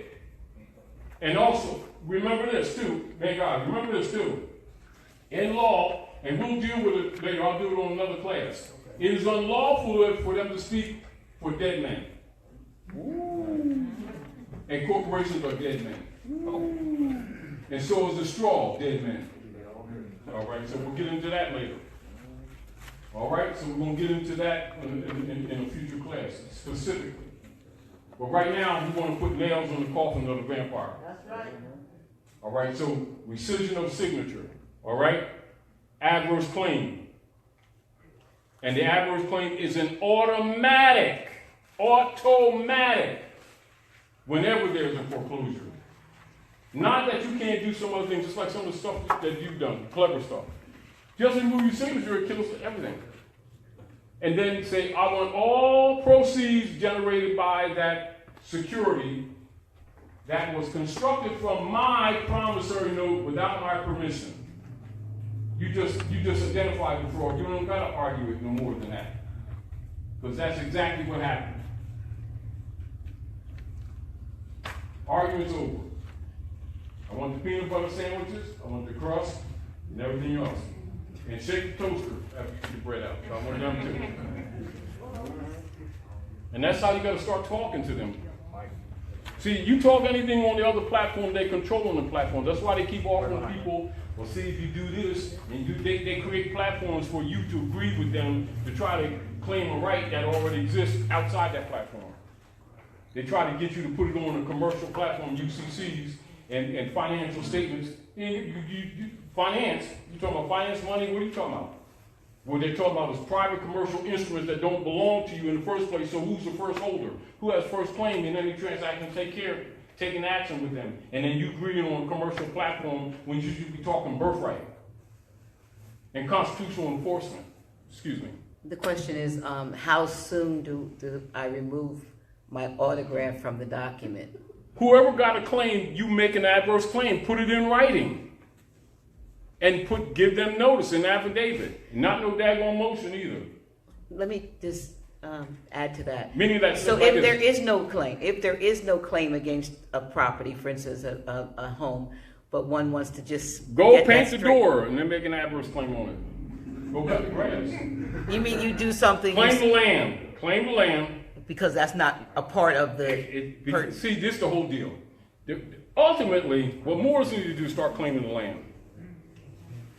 They should do it in an organized manner. But understand when you see people, Europeans in different businesses, accumulating these houses or claiming to be owner of these houses, that's what they're doing. They're making claims on the houses. And then no one makes an adverse claim, and then a certain amount of time passes, then they claim the house. Then they create a deed for it and sell it to some dummy who think a deed, which is a sharecropping agreement, think they're buying. And the trap begins again. And this is what the hypothecation action is. When we were talking the other day, I believe, and you agree with me, that the original fraud would be when the lands or the titles were changed from allodial to feudal. Yes, that's why we always give this to people on flash drive so they can remind themselves. So see, it's sort of like you gotta remind yourself what is taking place that brings me to where I'm at. There's a lot of things that's going on around. Just like everyone's in this room, there's someone next to you, but then there's someone next to the person who's next to you, and then someone's next to you, and you can hear everybody, but you can't talk everybody's history. Let's talk what's immediate. All right. What's immediate? The promissory note that you signed, not Fred, not the guy who's doing the work, you signed, was unlawfully converted into a security. First unlawful act.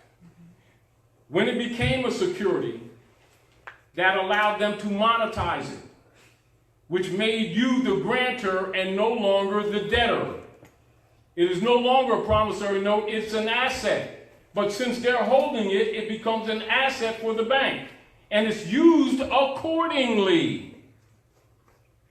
And then it is sent to a pooling corporation, and then they did a closing and made you a third-party contract holder in that instrument with the pooling service and didn't tell you. So now, here you are in contract with a pooling service, you don't even know who they are, but yet you got the liability and everybody else pulling in the spoils. So the closing was actually a renegotiation of the loan without them telling you that. You get the whole point? Right. So now you got all liabilities, but you got no benefits. Go ahead. And the question was, how do you feel about e-signatures because they're using this method now? They're doing that because that's what they've been doing any damn way to back up the fraud that's now, because it's so big. This is what's happening. It is known in contract law that a wedding signature would be called organic and would be valid in any contract. So with an e-signature, that means anybody can do anything and they can get away with what they've been doing. It's unlawful. doesn't mean that they didn't say that that's what's up. They can hold, they will hold you to it, and then when it's their option, they won't hold themselves to it. You could argue that as a fraud in. Because it is. It's a way out for that. Because it is. See, because the e-signature is based on the issue of them doing unlawfully, which what they have done, and it's called derivatives. Derivatives. This is where is, give me this piece of paper. I start a company and stuff, right? So I'm selling high heel shoelaces, the green ones. And I sell you a bond, right? And you've got so much in this stock with high heel shoelaces. There's only so many shoelaces, right? So I get you to sign this and every stuff like that. Now, let me go check this in the lawyer's room, and you pick up your bond Friday and put it in your portfolio, right? So you go in there, I put it in here. Let me see, 35 copies. This is structure, then give you this, right? And that's your stock, right? Now I'll take that same stock and I'll sell them to 35 other people, right? Get them signed, and then I do it again and again. That action is what they call quantitative easing, and it's also called derivatives. So what happens is, I robbed you of everything, and all you got is a piece of paper. But I'm cool as long as you don't try to claim the substance. If you try to claim the substance, now I'm in trouble. So what I usually do is send assassins out to kill you. This is where all these guys are dying. Or like when Prince got his records, stuff back, the right to his music, he's fighting for years.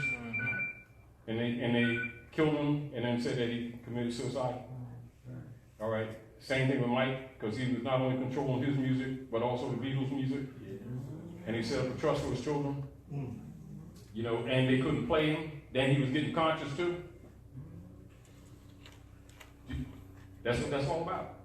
So when you rescind your signature, you rescind it from all of those. Talking to Mike. Piece. So when you So rescind when when you rescind your signature, you rescind it not just from where the holder that you're communicating with, but from all of the derivatives. You know that you don't have the instrument because you already know they sold it, and it's on the stock market, so they can't produce it now. And because it matured in 9 months, they're supposed to deliver it back to you. Right.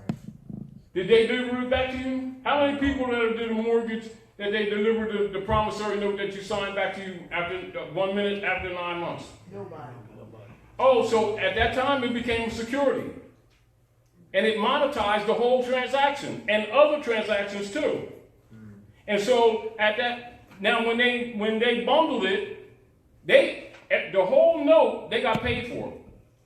Meanwhile, you're giving instruments to them in the name of payments thereafter, and it was closed when you did your signature in the first place. That's called securitization. It's unlawful. So, if you say, I don't like the way they use my promissory note, I'm rescinding the signature, and you do it in writing, and the court trying to foreclose on you, that ain't no latches. You just stopped the whole transaction because you're in error. Do you rescind your signature from the original? That's what you do, and they can't produce it. So meanwhile, while they can't produce it, it's called lis pendens, isn't it? So that means stop the foreclosure, and I'm going back to my house now. All the problem that you can cause me, I feel like going to movies. I need some spending change. What y'all got in the bucket over there that you took from these other damn dummies?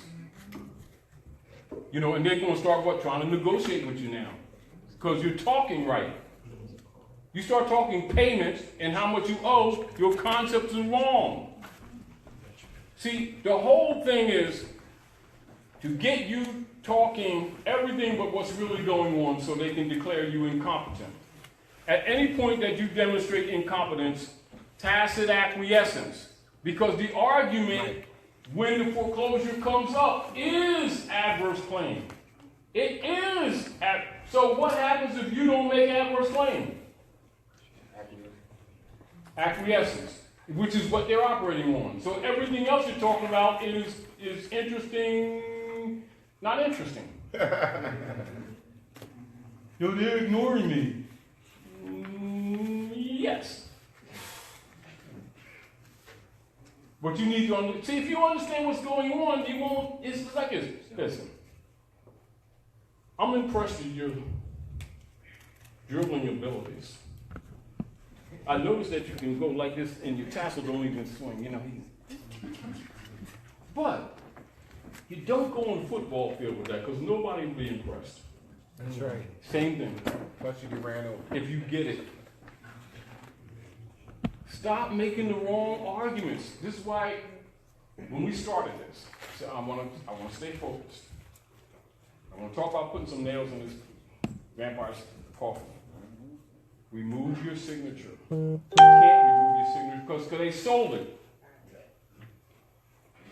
So now that you're heir, you demand it by them acting as trustee, they must produce it.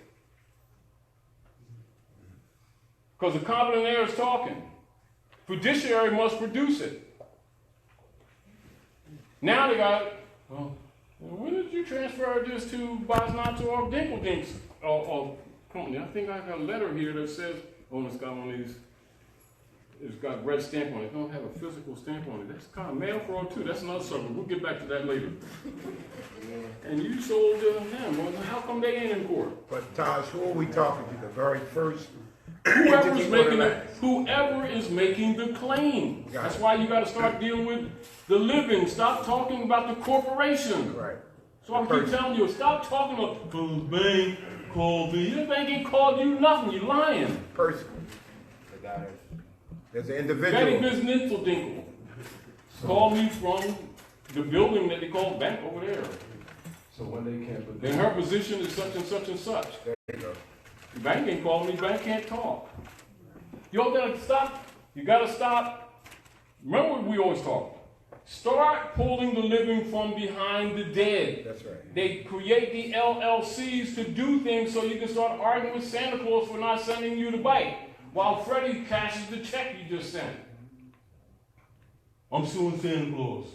I done send him $250,000 every year for a bike. 10 years, I ain't got a bike yet. I'm suing Santa Claus. Well, keep it up. Santa Claus is fiction. However, there's some living person that cashed that instrument and getting the energy from it against your labor account. So if it's an Esquire, you would address Yes, them. stop talking about corporate entities. Start talking about the living. And go against the living. So, the Liz pending is when they can't produce a promissory note? Yeah, well, so when you make the statement on a piece of paper and introduce it into the argument, that's superior to everyone's argument because you're the holder. It is your instrument. They may have been holding it and they sold it. It's your instrument. Does it have Freddie Dinkeldorfer's name on it? How about Betty Bosnatzldorfer? Nope. Huh? John Bartinsky?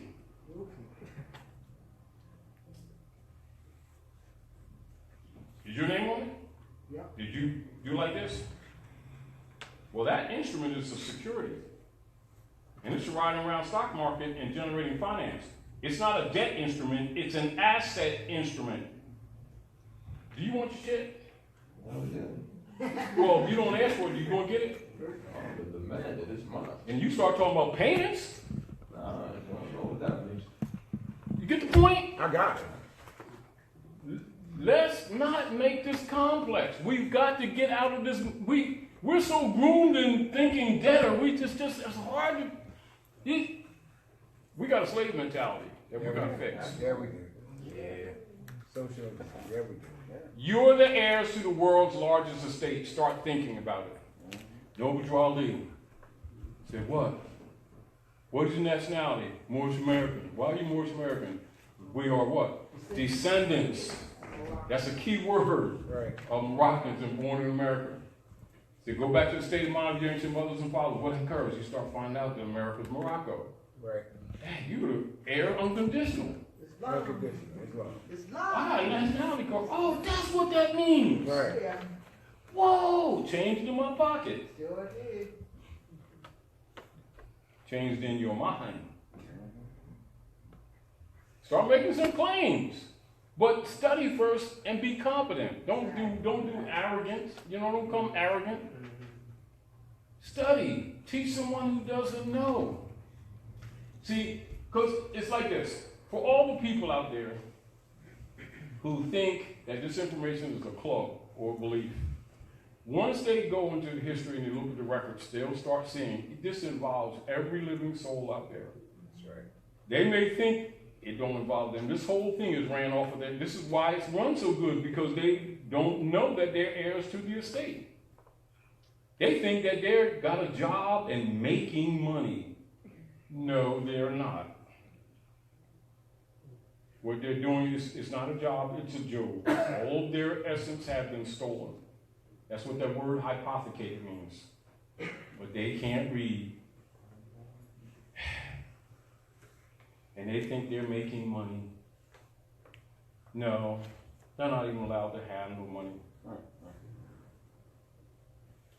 They're economic slaves. And that's what you see right there. See that right there in 1933? And that's what Franklin Delano Roosevelt did when that United States shell was crashed.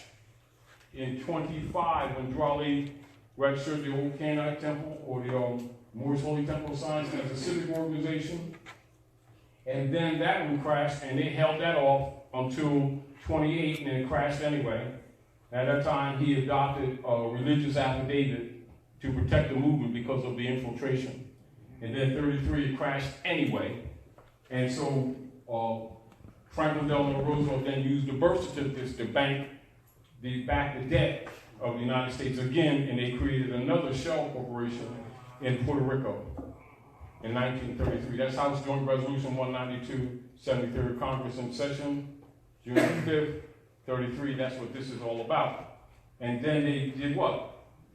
1933, the federal United States hypothecated all of the present and future properties, assets, and labor of their quote-unquote subjects, the 14th Amendment U.S. citizen, to the Federal Reserve System. In other words, it was all delivered to the Pope through the Secret Treaty of Verona via the Federal Reserve, which is a bookkeeping system for the Inquisition operations. Now, you see why Raleigh said, help me in my missionary work to enforce the Constitution?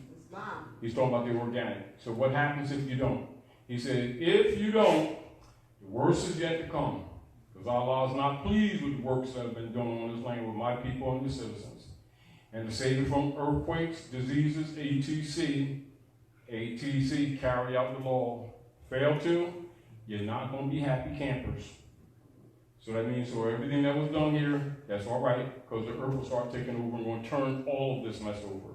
So you've been forewarned, and it ain't nothing going to be hitting you on the blind side. Oh, I didn't see him coming. Yes, you did. Well, the Bible didn't say that. Yes, it did. The Quran did. Yes, it did. You let Reverend Jones tell you it was something else. Well, you're living the history, and you're the heir. And the job is Job. They've been robbing you. That's what the hypothecation is. All right? So you see, when Drew Raleigh said, if you don't do anything else, declare your nationality. So when you declare your nationality, you come out of the category of what? Negro, black, and colored, and you're no longer a U.S. citizen, and then they can't convert their debt on you. That's why they're saying, this is terrorism. You're terrorizing us. You want to be a slave. So if you're not a colorable ward, then they can't. This is the problem that the Europeans are having. This is the problem that the Europeans are having with their sovereignty groups. They're claiming to be states, citizens, Christian sovereigns, and a whole bunch of things like that. And the real deal of it is, without the sovereign right of their own nation states, in other words, it's like Hitler told some other people who claim to be somebody they're not, party's over, you ain't got to go home, but you're leaving here. Same thing with these people. You want to be sovereign? No problem. You French? Go home French. German? Germany? Yes, go. It's your party. That's your mom's. Go get on her breast. Get off mine. So my question. That's what that means. So my question is, we're sending our signatures. Say your mic, please. We're sending our signatures on the note, and we're demanding that asset. and the monies that As an heir, as an heir, as an unconditional heir, yeah. we're demanding the monies that were generated on the You're derivatives. demanding all assets generated by it. There's no monies generated by it. It's assets. Okay. See, what we all want to avoid doing, and we've got to start training ourselves. Stop calling things that are not money, money. Islam. Okay. All right. You know what the Europeans will do when they're in a secret society, no matter what it is, or they're dealing in high levels of government and they're talking around dummies who don't know the difference? They'll do something like this.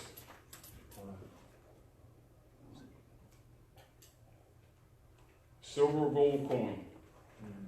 Why? That's the money. Right. And so that's what I was trying to get at. Can we demand? No, say it. Don't try to get it. Okay. Say it. Can we then demand that If you're an the heir, assets back off. be- Yeah. Let's stop. Come on. Stop. Back off. You're an heir. There's a fiduciary. Then if the The fiduciary- job of the fiduciary is to at all times do what's in your best interest. That's right. Now, if you're out to damn lunch, your best interest is for them to ignore your ass. If you're your proper person, they're obligated to release the estate. Unless you ain't got something up to ask for it. I.e., demand it. And then if you don't, isn't that called tacit acquiescence? Yes, sir. Well, that's what an adverse claim is. An adverse claim is the right of defense for an heir to any estate. Period. That promissory note you signed, they unlawfully converted it to a security. It became an asset for the bank. That's not what you gave them. Then they want to charge you for an asset, they getting double dipped. Then they want to try to take your estate too. And you want to start talking about payments? At what point you don't understand what's going on? Look, bring the note back. Let's start over again. First base again. Call it back. Foul. You understand? Yeah. 3. Hit me in the eye. Right? Then they show the film say, yeah, notice how he hits him in the eye like this, and he was making it 3. So he gets an extra start and stuff, right? They don't show the shot just before I kicked him in the groin, right? Wait, slow this film back that stuff up. You know what I mean? You know how they call a shot back? You know what I mean? Touchdown, right? In the air and stuff like that. And somebody stopped me at the line right here, you know, and they run the film back to see if the ball crossed the line and stuff like that. Oh, no, didn't cross the line. Take it back. Fix the scoreboard. Same thing. Adverse claim. Bring that thing back. You misuse it. It's just very simple in contract. See, because it comes out of finance of the security, and it comes now into, after it becomes a security, it becomes into contract law. See, it becomes a different animal. It's in contract law now. So, it's misused? Oh, no problem. I'm this pendants. Remove my signature. I don't have to do that. All I got to do is say, stop all negotiations pending my intent to remove signature. It's just like it's being removed. I don't care where it is. Wherever it's in the world, it goes, air brakes. Woo. So what happens if enough people with common sense would finally start doing that? Which actually is kind of what's happening right now. Yep. And so, Trump, good man that he is going around fronting war because nobody won't buy them T-bonds no more because they are worthless. Because the heirs, enough of them, don't need everybody, is finally speaking up. Finally. Islam. Them proclamation papers, I don't care what you talk about them banks. Forget about them banks because they don't mean a damn thing. They're pass-throughs. The heirs are finally waking up and raising swell. And all of those T-bonds are dead papers. And any nation that bought them are finding their economies collapsing. So they thought she was cute. Hot and all that stuff. So they wanted to dance with the harlot, right? Party, hot date with the harlot. Right, come back, walking like they was just riding a big saddle. What you want to do, man? Oh, I was playing football, that was all. You know you did.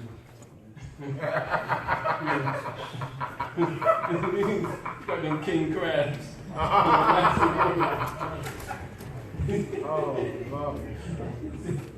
That's what's happening. So anybody that bought USD bonds, now, in most of the different nation states, allies and others, about 55, averaging over 50% of all of their reserve currencies are held in USD bonds. Nation states trade in T-bonds. The common people may deal in what you call immediate notes, immediate Federal Reserve notes on the closed account. That would be falsely called dollars.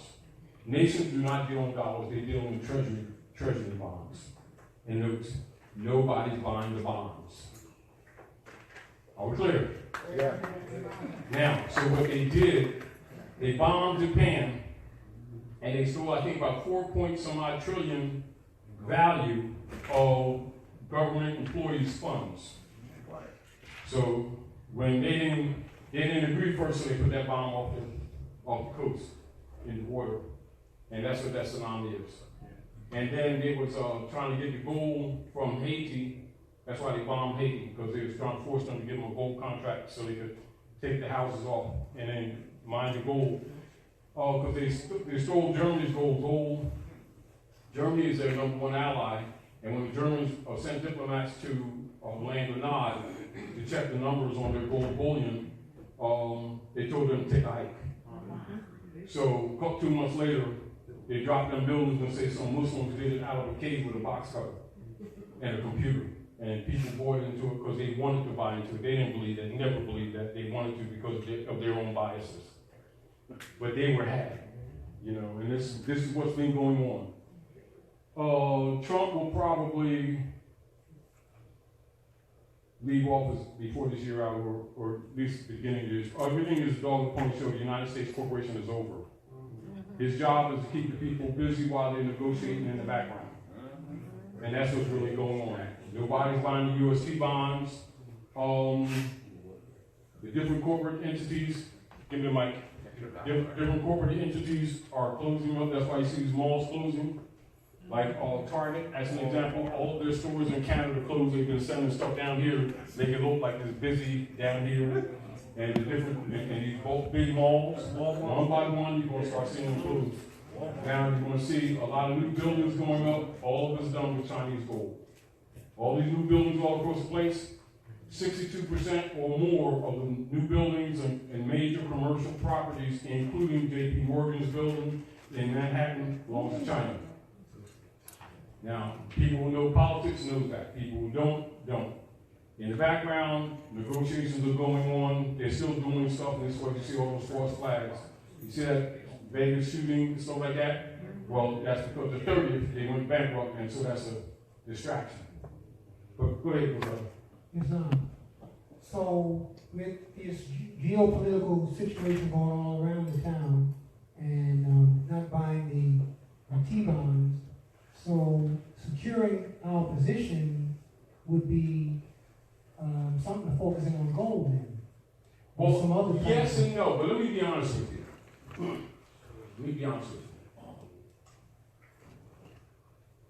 If you really understand how things work, try to get silver.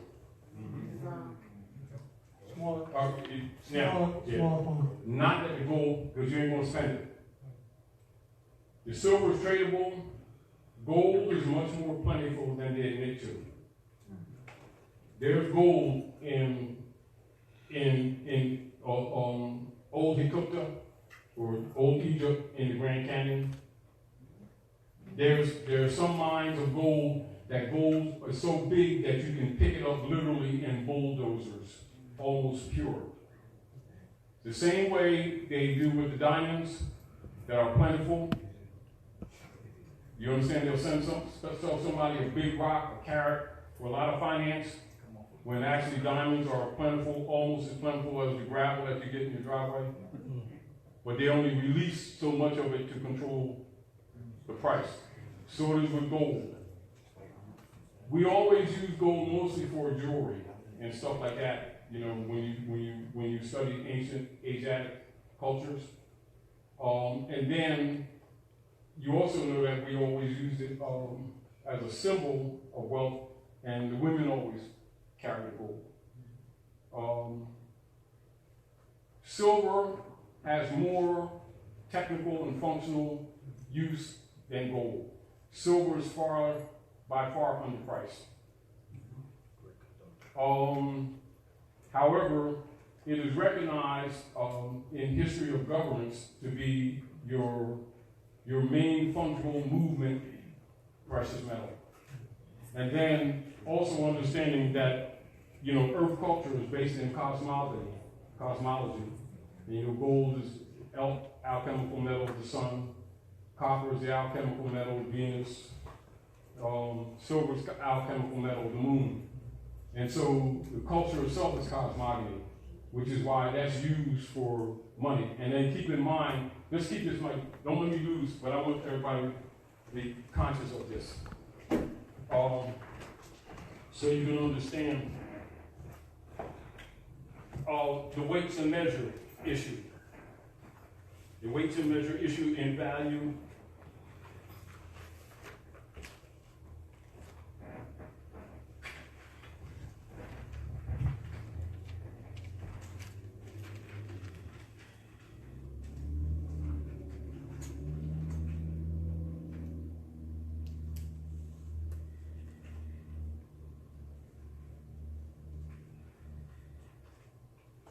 Excuse my script.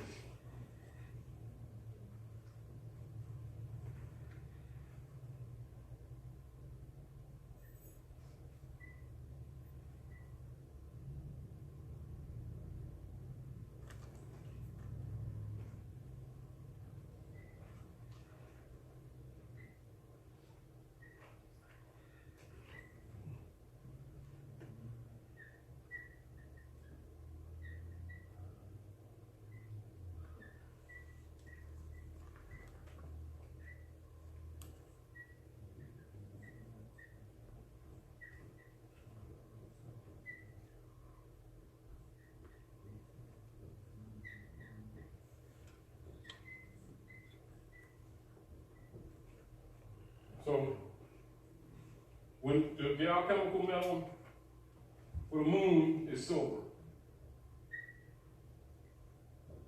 Alchemical metal for the sun, this is sun, oh, let me put this down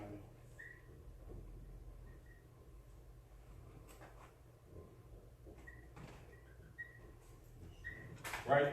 And so, and this is even when you're dealing with the notes in finance and everything, you know, with the 9 months maturity, 9 moons, right?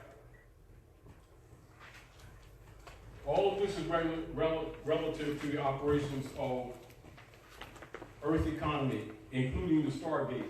So the womb of woman is governed by the moon. The waters are governed by the moon, all right? So you have, excuse my scribble, the Holy Cross. So the Holy Cross is uterus, fallopian tubes, birth canal, right? And the moon governed this 28 days, like 28 days, 2 hours, 52 minutes, and some odd seconds, according to the epigee and apogee of the movement of its operation.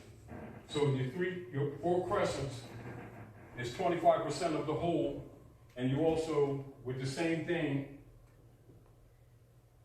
so you get, when you even convert this into architecture, you have what's called the mundane force, or the earth glyph. And also, when you're dealing with this, you also deal with when you go into the metaphysical sciences. You go into 333, which I know you're all familiar, the old scholars are familiar. Excuse my scribble.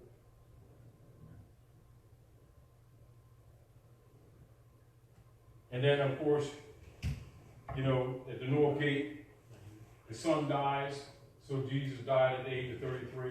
You know, you already understand that. 25% silver moon, so quarters of 25 cents. These are quarters. 4 quarters make $1 whole. 360-degree Alpha and Omega. All right. Your mundane course, also your master seal in philosophy. Your Stargate. Also, the seal of the priesthood. Excuse my print. So here's where you get the news. So the priesthood would always go to the ephemeris star chart and get the news. They would do astrological calculations. So Earth economics is based on cosmogony. So the moon regulates the tides, regulates the water. The body 77% water, 77% water. So therefore, the economics of Earth life is, for the most part, even though you have the strength of the sun, its first instance of reaction is to the moon. And so you deal with the transit of the moon every couple hours, etc. And so that's why they do the birth chart on that, etc. And so the moon governs the plant life, etc. And so you'll see farmers use an almanac. Almanac, look at the movement of the moon for planting, whether you're dealing with root plant, leaf plant, fruit, etc. All move on the moon. Almanac, etc.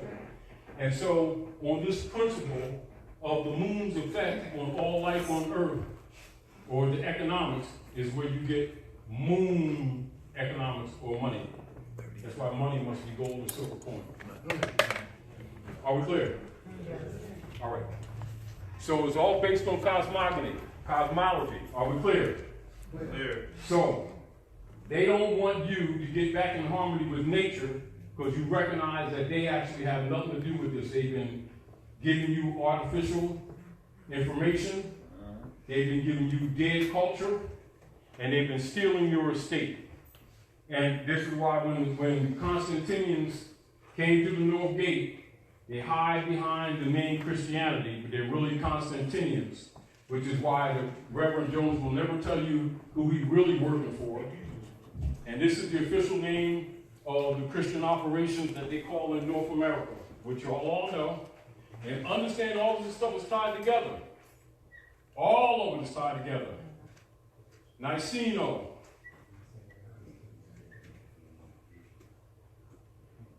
Constantinopolitan.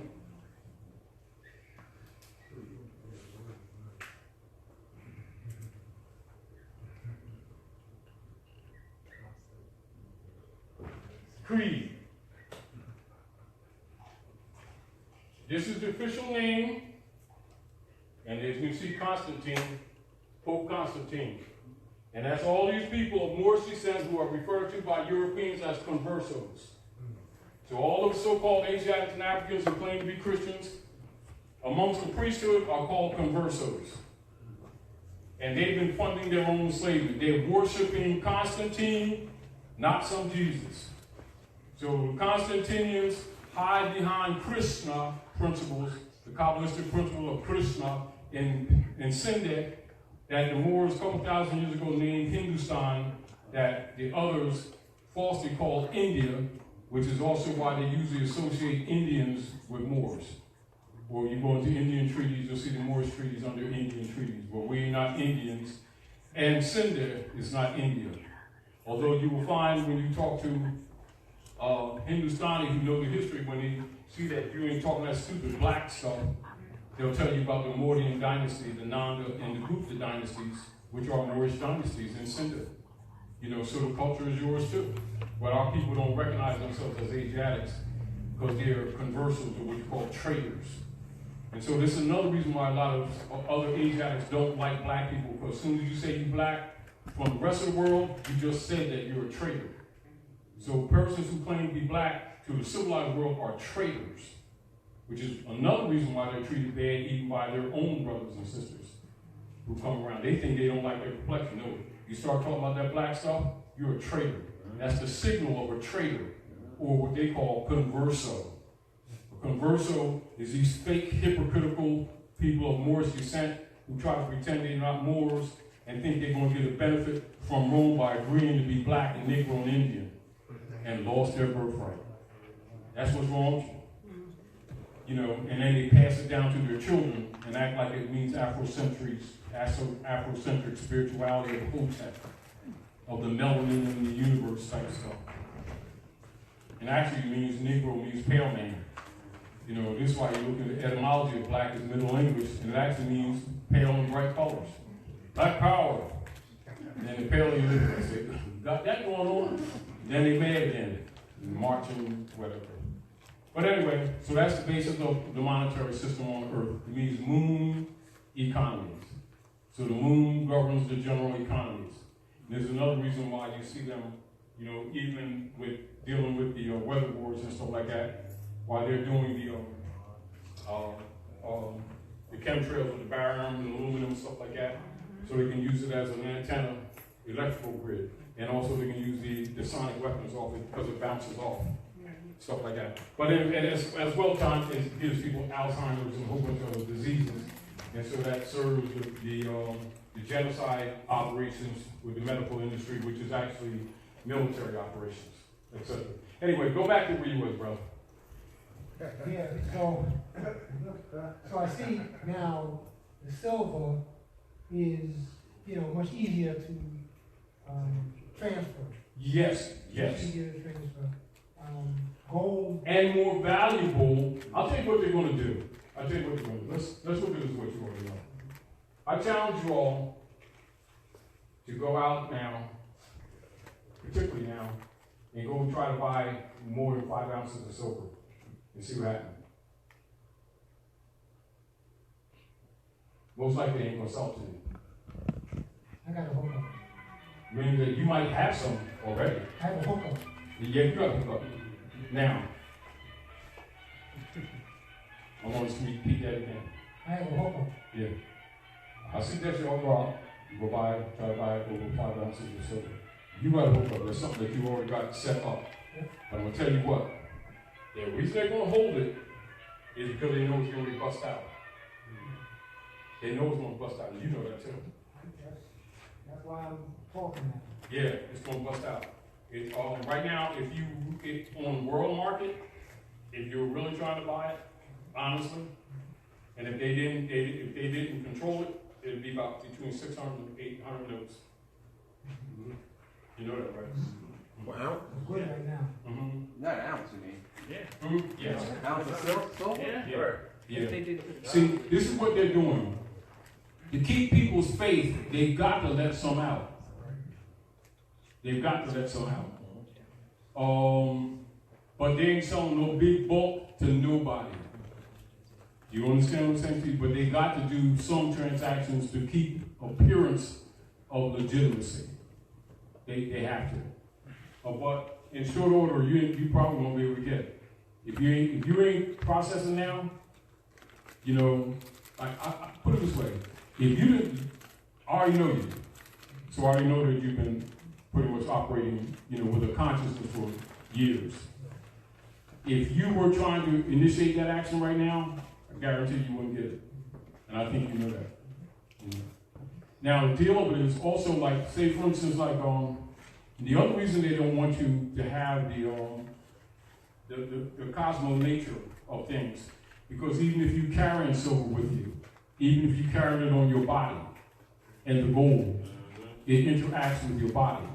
You know, it's like if somebody get burnt real bad, we can take silver and actually grind it up and put it on their skin and stop infection. Mm-hmm.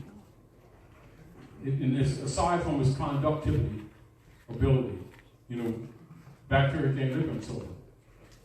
You know, that's why, as a matter of fact, when people get burned, they make a solution called silver dye. They put it in a solution and they rub people's bodies on it, you know, with silver dye. Mm-hmm. Mm-hmm. You know, but continue, because I don't want you to lose your other thoughts. I was pretty much right there. Yeah. But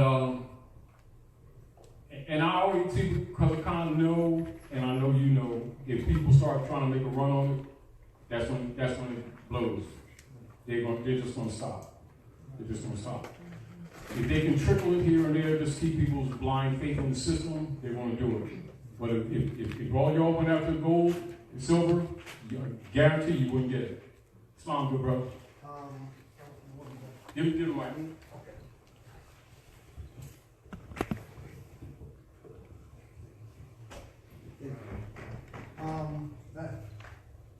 Did your mic on? Two questions. Well, one, with the silver, dealing with the 10 articles of the Bill of Rights. Yeah. It's the 7th article that says that any controversy that involves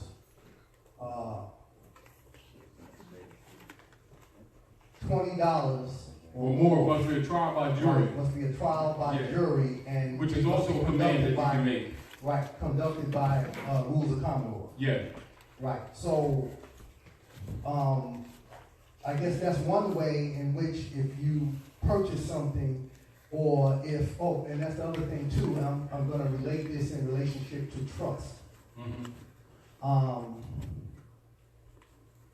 If you have a trust, and that trust, every time that trust gets something, it purchases something.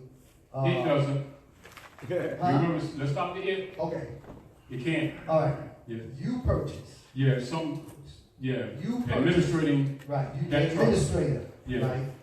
Purchases something with $20 or more in silver, mm-hmm. and places it in the trust. Mm-hmm. Okay.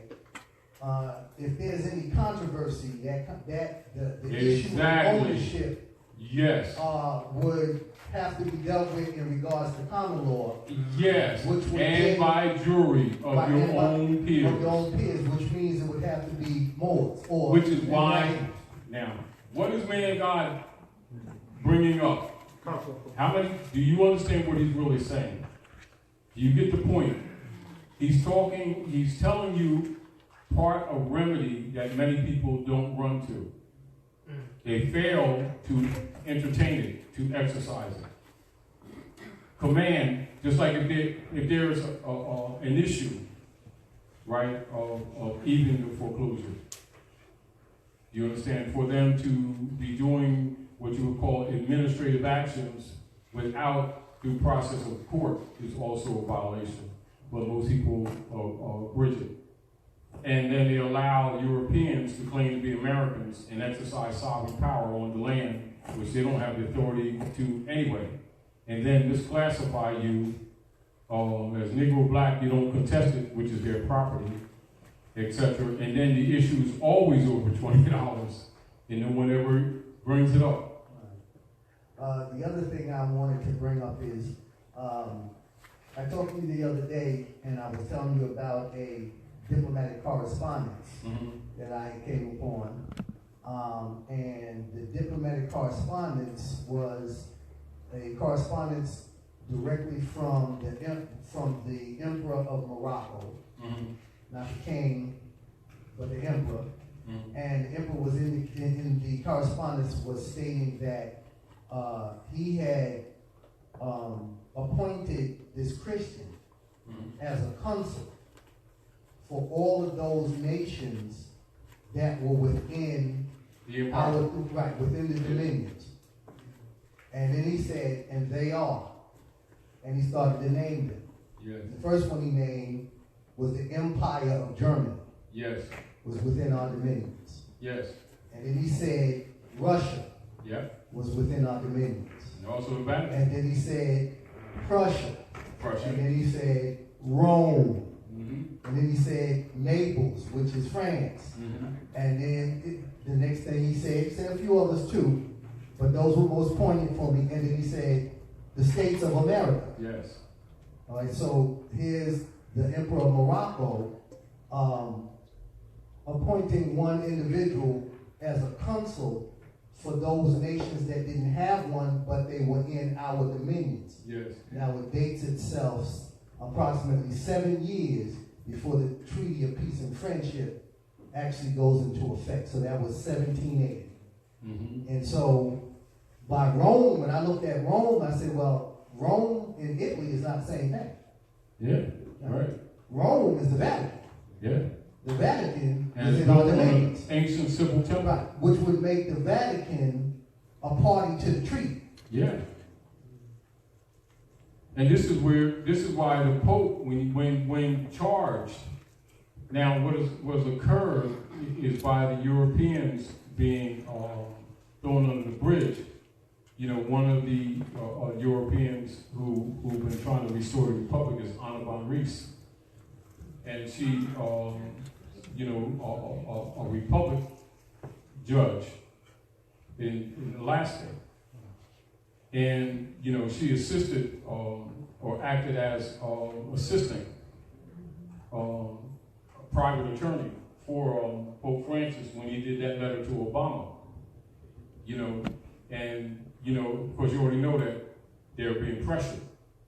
You know, so when he said what he said, including exposing the shell corporations, you know, that's why I say, you know, take what he's saying, you know, understanding what he's saying was taken with a grain of salt, and then understand why they was talking about he would probably be the last pope. And it's back to what you're talking about. And it's because they terminated on so many levels, or in such severe breach in so many levels. So what I'm thinking, and what I was thinking, particularly when I was talking to you the other day, is that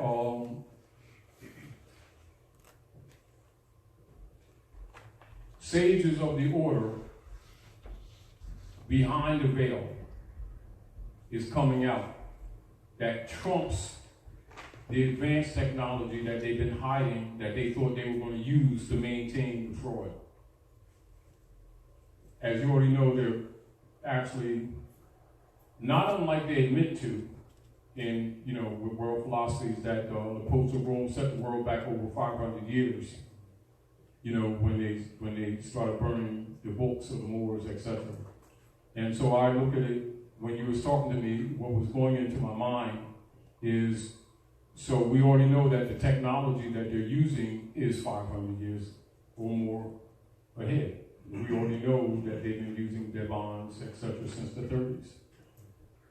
You know, but the masses don't know that. Now, what I'm thinking is sort of like, you know, even when Eisenhower shut down the consular courts, which is another issue we've been talking about, you know, for the restoration of the consular courts. And of course, you know, while the emperor, you know, assigned someone, you know, essentially Christian as a consular, because you got to have an opposite representative. You know, as far as operations here, being they've been acting in breach, fiduciary breach, you know, that Grand Sheiks and Assistant Grand Sheiks of the Moorish Temple of America is supposed to be taking or reestablishing the consular courts that Dwight D. Eisenhower shut down in '54. And while they may have released limited jurisdiction on the kingdom, they had not released jurisdiction on the mainland, you know, and have continued their fraud. And whereas Eisenhower was signifying about the off-world operations and the military complex, you know, and the dangers of it, I think that's all interwoven. But in my own mind, I was thinking that there's some adeptus body of the sages that some of them might have forgotten about because they got drunk with their power. You know, knowing that they could alter the weather, using sonic weaponry, etc., and stuff like that, and actually start believing their own power, thinking, I mean, knowing that there's some other off-worlds that are more advanced that we've been interchanging with, but forgetting that there's others here that have been latent, that have powers that they forgot about. And that's checking them. Do you understand what I'm saying? Yeah, no, I understand. Did that cross your mind? I understand. Well, I mean, they're constantly hinting at it. Yeah. In the movies, it's always, you know, a lot of stuff is being said. Yeah. And on the way here, we listen on the radio, and they have this, you know, WBAI, and they have a thing where they were talking about how you can, if you check the records or go in for under right to know, you know, the FOIA Act, right? Yeah. FOIA Act, that they actually have found patents for the technology. Yes. And you don't patent anything that you don't have. Exactly. Right. Well, yeah. Now the other thing I wanted to bring up relates back. Give them the mic, because I want this on the mic, please. The other thing. Oh, wow. Oh, thank you. The other thing I wanted to bring up too in regards to the treaty is that in speaking with sisters standing on law, they indicated to me that 2 states had left out of the 50. And that those 2 states could not leave the Union until just before the time when the 50-year period of the treaty gets renewed. Yes. They said every 50 years. Let me add to that and see what you think. Okay. All right. Now, the Treaty of Paris. Not Treaty of Peace and Friendship. Swipe that. Treaty of Paris. Article 6, Constitution, all debts and engagements entered into before the adoption of this Constitution shall be binding against the United States under this Constitution as under the Confederation. All treaties made or which shall be made in pursuance thereof shall be the supreme law of the land, and the judges of every state are bound thereby. And any laws or Constitution of any state to the contrary, notwithstanding. Yes, sir. Now, so, the United States corporate owners, irregardless, can't you leave the Union until their debt is paid. And the debt is insurmountable. Treaty of Paris. So, Can I just yeah, I'm throwing that out there to give you a thought. Right, well, you know, because I'm thinking about those were the last 2 supposedly coming to you, but by the time that they supposedly came in, based upon the time period, right? They had already left the Union. They were already left the structure of the Republic. So they came in, right? Not under the Republic, they came in under the democracy. And to keep this in mind too, as an example, the misconception and the misinformation in relationship to the territory of Delaware, alleged to be the first state, in fact, was not signers of the original Constitution. They actually signed later under duress. Nor was Rhode Island. George Washington sent in troops in there to force them. You know, and then when you're looking at the Uniform Commercial Codes, when they were made uniform between 66 and 68, that's when they became Uniform Commercial Codes. And so the 2 major ones that we're dealing with now probably is California and Texas. Texas. Yep. Probably. There's others, but probably those 2. And which doesn't surprise me why they were doing the drought and the weather wars in California. And Texas. And busted that dam and didn't go all the way up. And where they kept that storm over Houston. But I look at that as on 2 levels. One with the domes that are there, that's the underground military complexes, to flood them out. Even though they're pretty much sealed and they're somewhat self-contained, they still have to have air vents. And also, you already know some of the Khazarian operations are there, military underground. So I look at that kind of like two ways. And then also because of their constant threat of secession. And then because they built that vault, but this, I think they completed last year, maybe check the records. They built the vault and been offering people to put their gold and silver in their vault because they're trying to restore the republic. And I look at that too. And then, Khalifa's land, where